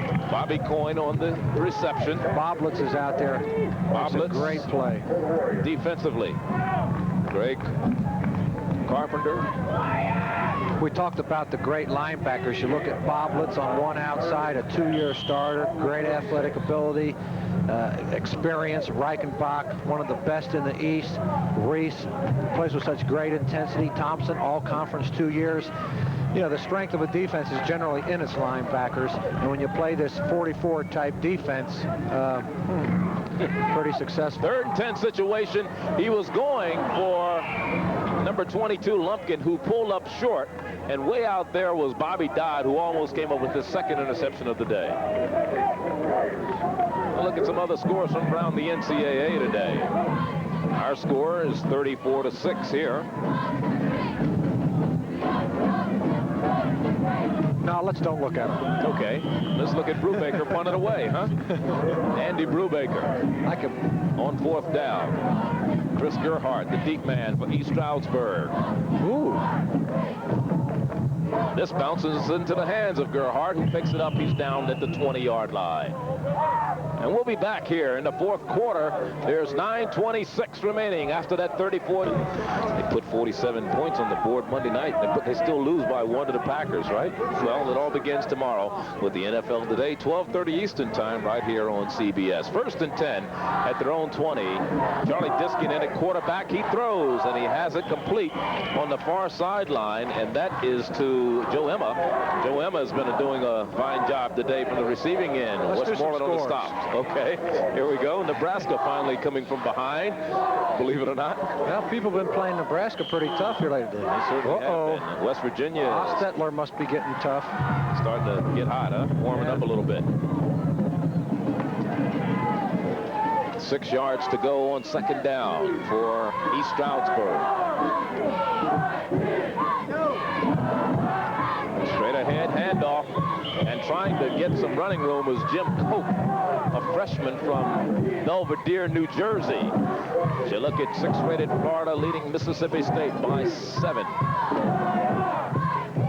There's a good game there, huh? Kentucky playing Georgia tough again this year. Uh-oh. There's the one. That's going to make Steve's heart flutter. Boy, that's Steve gets upset when he sees Michigan tied or trailing. I don't like that one. Let's check with the guy keeping score. Maybe that's a mistake. Charlie Diskin throws it long. Joe Emma tries to make the reception. Incomplete. Defensively was Jeff Raber. He tried to adjust Emma and come in, but Raber would not allow him to get to the ball. So it falls incomplete. It brings up a 4th down. That brings up Joey Pingator as Illinois and Purdue are tied in the 2nd quarter. And Maryland leading Duke by 21. Of course, you know, Purdue's played very well the last couple of weeks against Ohio State and against Iowa. You see some other scores. That was a quick game, huh? That one's over in a hurry. It's over. Pingator blocked by Millersville. Recovered, maybe for 1st down. Was it? Sanchez got in there. Now, let's see where they marked the ball, because they had to get to the 30 for a 1st down. But I think on a block kick, it's always going to change possession, regardless of what. That was a 4th down. Thank you. I'm usually the one that forgets the rules. I got you this You week. got me that time. Okay, it's going to be Millersville getting a break on the block punt by Sanchez, who almost got one earlier. Remember how he climbed up over the top? He got one this time. At the Reading, PA, he's back to pass on 1st down. He was listed as the 3rd-string quarterback, but the 2nd-string quarterback, we understand, quit the team this week. So he's in there playing, and he loses, about 5 yards on the play. Stroudsburg, along with Camp, chasing down. Boy, and he had a receiver open on that sideline, actually coming back to the ball, but sprinting left, the right-handed quarterback, he couldn't set himself in time to throw the pass. 8:02 remaining in the game. You know, you take a look at the score, but let's give the Millersville defensive unit a lot of credit in this 2nd half. They've given up 2 field goals, one a result of an offensive turnover.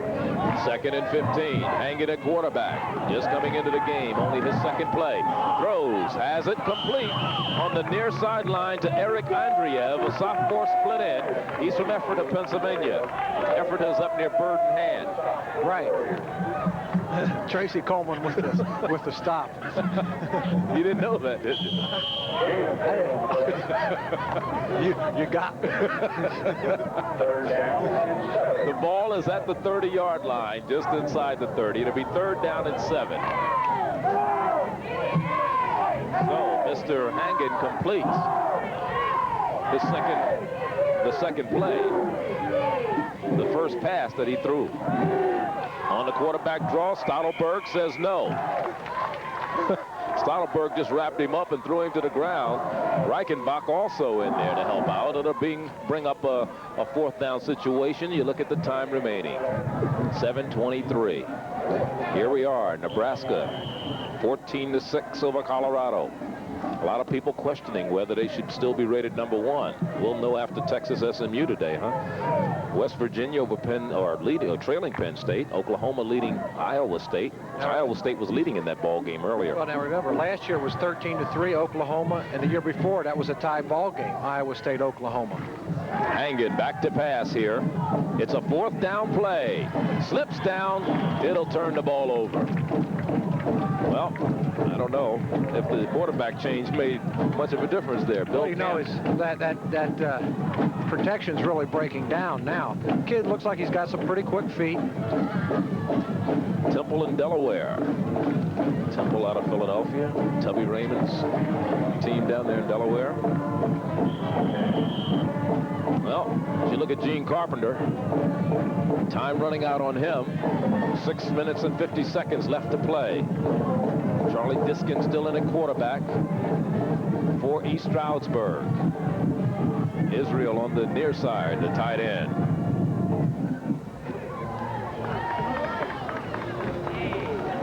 And he handed off, I believe that was Tony Hall. That was Tony Hall, the sophomore from Louise, Delaware.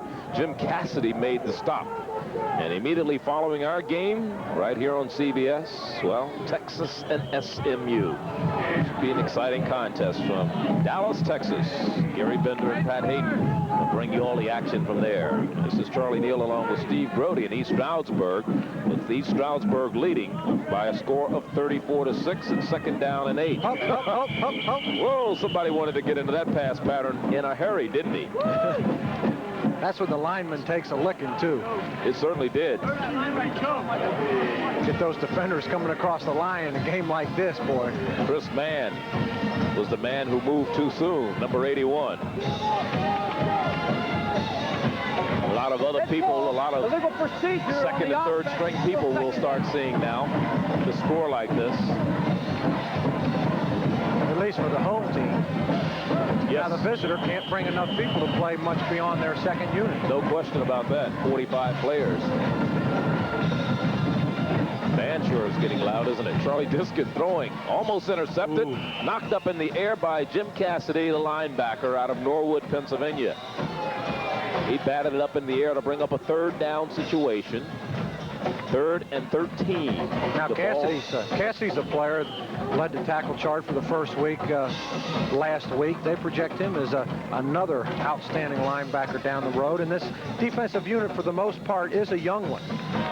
Sophomore, freshman across the front line, 3 returning linebackers, so their best football down the road. That's man in motion. Diskin sprinting out to the left side, and he will not get away from number 51. That is Chris Hangett, a sophomore, the nose guard from Reading, PA, who has played a pretty good game defensively. Well, he's going to get my vote as the MVP. We got to do that pretty soon. This kid's been in on so many tackles, made plays up the middle. You can see that's tremendous speed for a nose guard. Certainly is. There you remind you, he was a high school fullback. Just a great athlete. #1 sack man on the defensive unit. Pingator into Ponadigoy once again. And they're coming after him. He finally got it off after having to scramble. He gets it out of bounds. And he kicked a spiral, too. He certainly did. He became a runner, so there was no roughing the kicker on that play, even though they sacked him. I think you can see a smile through the face mask, too. He knew this one was going to be blocked. -2 yards on this one, even though he did get it away. Watch this, kicks a spiral. It's almost like a pass, incomplete. That'll ruin his average, though. Heffelfinger was the guy who really applied the pressure to him. So now Millersville with a 1st down and 10. Again, each they seem to be getting closer because of the defense. That's right. Their defense has been the best offense almost. That's right, because the offense hasn't done anything. Hagen still in there. Quarterback stands in there. Runs out of the pocket. If he can get a block, has some running room, cuts it inside. He's inside the 15 to the 10-yard line. And it's a 1st down. for the quarterback, the freshman Dave Hangen. Well, it's going to be his first taste of real live action here. Can't get the pass off, lose the rush. Now shows us some pretty decent running ability. Picks up the 2 blockers. Takes a good lick right there. The only thing he's got to learn immediately is to when to go down. Soyson made the stop. First down 10 at the 11-yard line. And the handoff, or did he keep it? I think he kept it. Or was it Troy Smith? No. Sure. I think the quarterback ended up with that. I'll tell you, I wasn't sure who had the ball that time. In fact, they marked it right at the line of scrimmage. If it had been Smith, he'd have had about a 5-yard gain. So Hangen did hold on to the ball that time. But he was stopped immediately by Chuck Melton, the defensive end, number 97. And he's a big kid. Well, you can imagine how tough it is on the defense to dissect that type of play because it's such a quick hitting type. It certainly is. Here's Hangen, rolling right. Throws, has a man well open. Touchdown. Complete to number 42, Jody Miller, a junior from Hellerstown, Pennsylvania. So an 11-yard touchdown pass, the freshman. And Miller is a backup receiver. There he is, number 42. In fact, he hadn't played enough to even have any stats on him this year. That may be his first reception and I'm sure it's his first touchdown of the year. It's probably his first reception of the year. In to attempt the point after. They're going for the 2-point conversion. This is the first time this year that they have attempted the 2-point conversion. Hangen throws. Incomplete. The lineman standing there says, I do not want it. Number 72, Ed Elliott, the right tackle, a freshman from Lancaster, Pennsylvania. You might as well catch it and hope that the referee doesn't pick it up, you know? I mean, what the heck? You're only trailing 34 to, 12, right? There you see a replay of the touchdown. Well thrown pass. Take a look at it from the end zone. This guy was wide open right off the line of scrimmage, and nice play. Congratulations. Thought they were trying to add some points without him putting it in the end zone there. They're just testing you, Charlie. They certainly were. Brubaker to kick it off. Bill Walker's the deep man for East Stroudsburg. So Millersville. Got to be onside kick, doesn't it?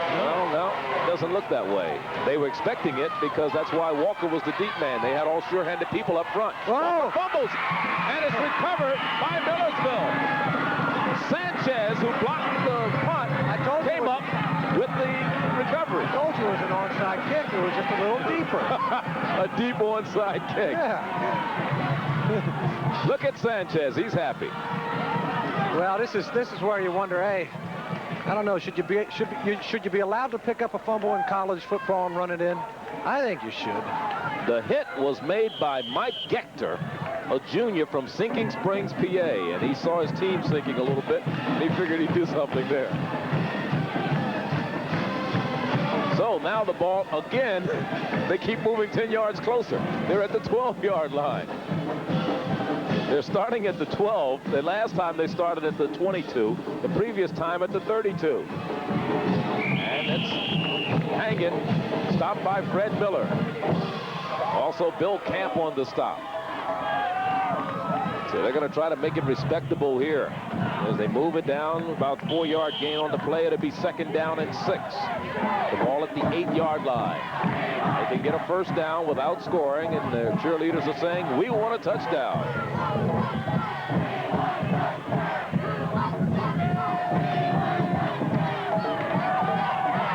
Right ahead, they went with Bobby Coyne. Bobby Coyne inside the 5 to about the 4. 3:18 remaining. Reichenbach on the stop. It'll be 3rd down and 2.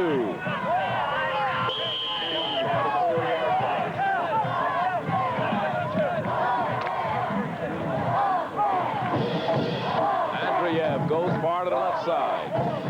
Jody Miller is in the slot to the left. He caught the touchdown pass a few moments ago. Hanging, looking to the side. Andreev out there. He can't get it. He was turned the wrong way. He tried to make a move back to the ball. He couldn't get to it. It's 4th down. Well, I think this ball is supposed to be thrown all the way into the corner. It was thrown behind him. That's why he had to turn around and just couldn't get there. Eric Andreev making an attempt to make the reception. Now, Mark Lumpkin comes on. Andreev goes out. Lumpkin with the play from coach.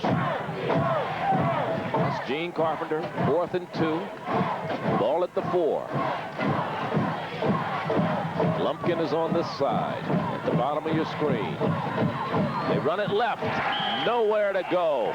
Dropped immediately by Chuck Reese. Was the quarterback hanging, so they can't put it in the end zone. I'll tell you, the offense has been almost non-existent for Millersville today. Well, there you see 43. It was the tailback that missed that block. And I don't know who it was. I don't want to, so I can't accuse anybody, but he was supposed to pick up the blitzing linebacker so they could run the option and miss the block.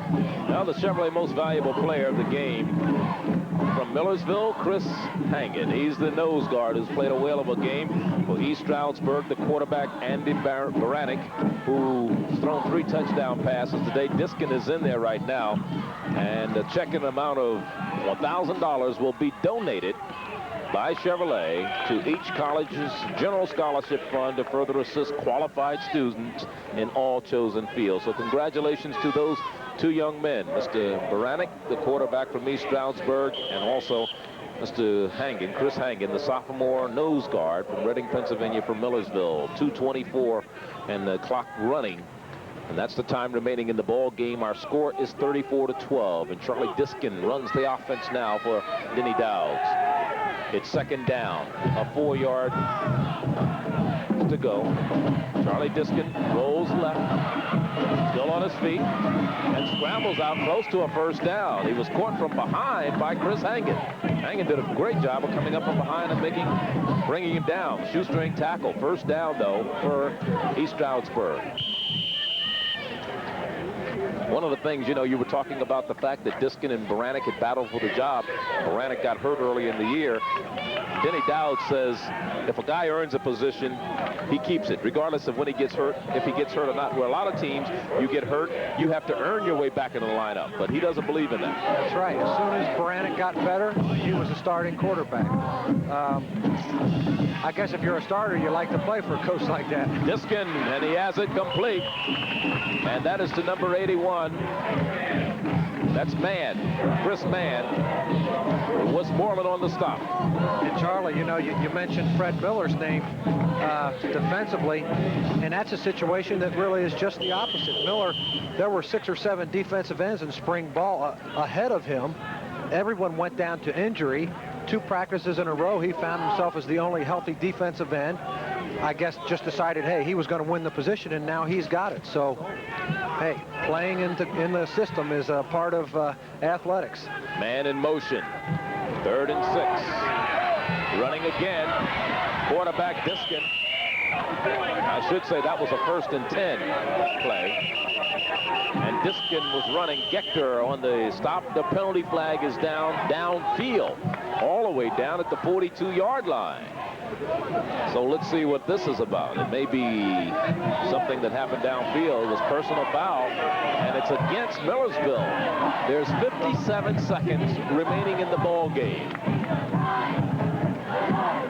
And they're going to mark this one off against Millersville, but it's all academic now because Stroudsburg will definitely win this game to increase their record on the year to 6-1.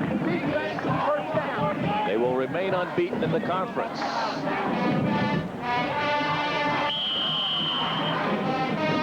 They'll be 4-0 in the conference. Millersville will fall to 3-2. That will keep East Stroudsburg on top of the Eastern Division. Diskin back to pass. Incomplete. And that was Bob Donlin, the sophomore from Exeter, Pennsylvania, who was the intended receiver. Turned around in time, but just couldn't hold on. Sanchez. I'll tell you, if you had to look at another MVP beside Chris Hagen, you might look at Sanchez, who did not start, but did a great job on special teams, applying the pressure to the punter, blocked the punt, recovered a fumble. Adrian Sanchez. In fact, he had blocked a kick coming into today's game, so he has 2 for the year. Second down, 10 yards to go. This is man in motion. Diskin throws, intercepted, incomplete. Westmoreland was over there, but it's incomplete, out of bounds on the far sideline. 32 seconds. The clock stops on the incompletion. It'll bring up a 3rd down. And they're throwing the ball, leading 34 to 12.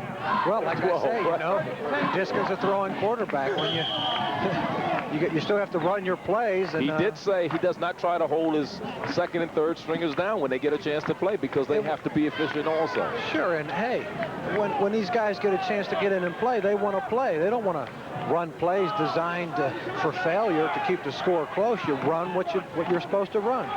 Straight ahead, they do run it this time to Tony Hall, the sophomore fullback. Chesko on the stop, 22 seconds. The clock remained running. Chesko, a freshman from Blakely, Pennsylvania, on the stop. The clock is down to 15 seconds. Still running. And it's 4th down. They may not even run this next play, as you see the clock continuing to run down. But it was a great afternoon for the East Stroudsburg fans. Coach Denny Dowds and his Warriors. Not a good afternoon for that young man, Gene Carpenter, as his team loses their 2nd conference game. They fall to 3-4 for the season. The 2 men congratulate each other in the center of the field. A lot of good sportsmanship here in the PSAC. The final there, you see, 34 to 12. East Stroudsburg over Millersville.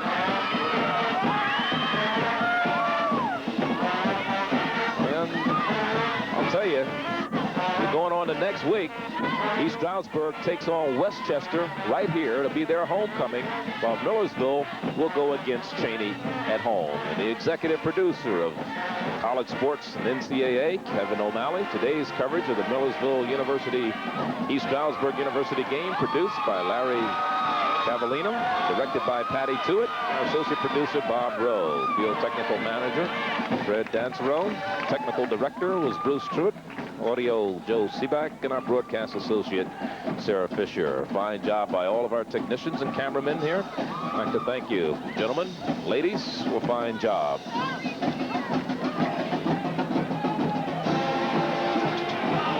Again, and you talk about what happened in today's ball game. 34 to 12 was the final.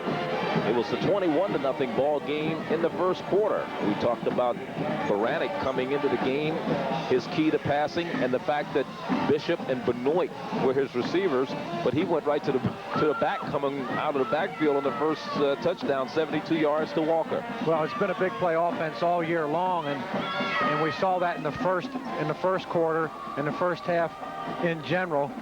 And I don't care what you say, a lot of the option teams will tell you, well, this option offense is a good come-from-behind offense because it holds the linebackers and what have you, but there just aren't many option teams that are capable of overcoming big leads. You jump out 21-0 in the 1st quarter, and before your offense has really had a chance to get going, and a game plan designed to control the ball and keep an explosive offense off the field just kind of goes down the drain. That's what we saw today, although certainly some consolation in the fact that in the second half, the Millersville defense pretty much controlled the ball game. It certainly did.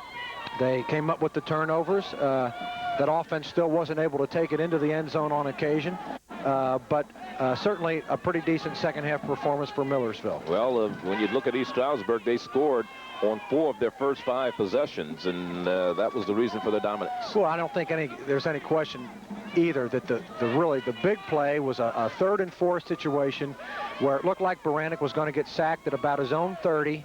The score was 21-6 at the time with about 2 minutes to play. They missed the sack. Baranek scrambled. They ended up with a big 30-40 yard play. They took it in and scored, which, believe it or not, coming into this ball game, East Stroudsburg had scored in 4 of their 6 ball games in the last minute of the first half. That's true. It happened again today, and it really turned out to be the key point of the ball game. It increased the lead 28-6, and it was just too much for Millersville to overcome.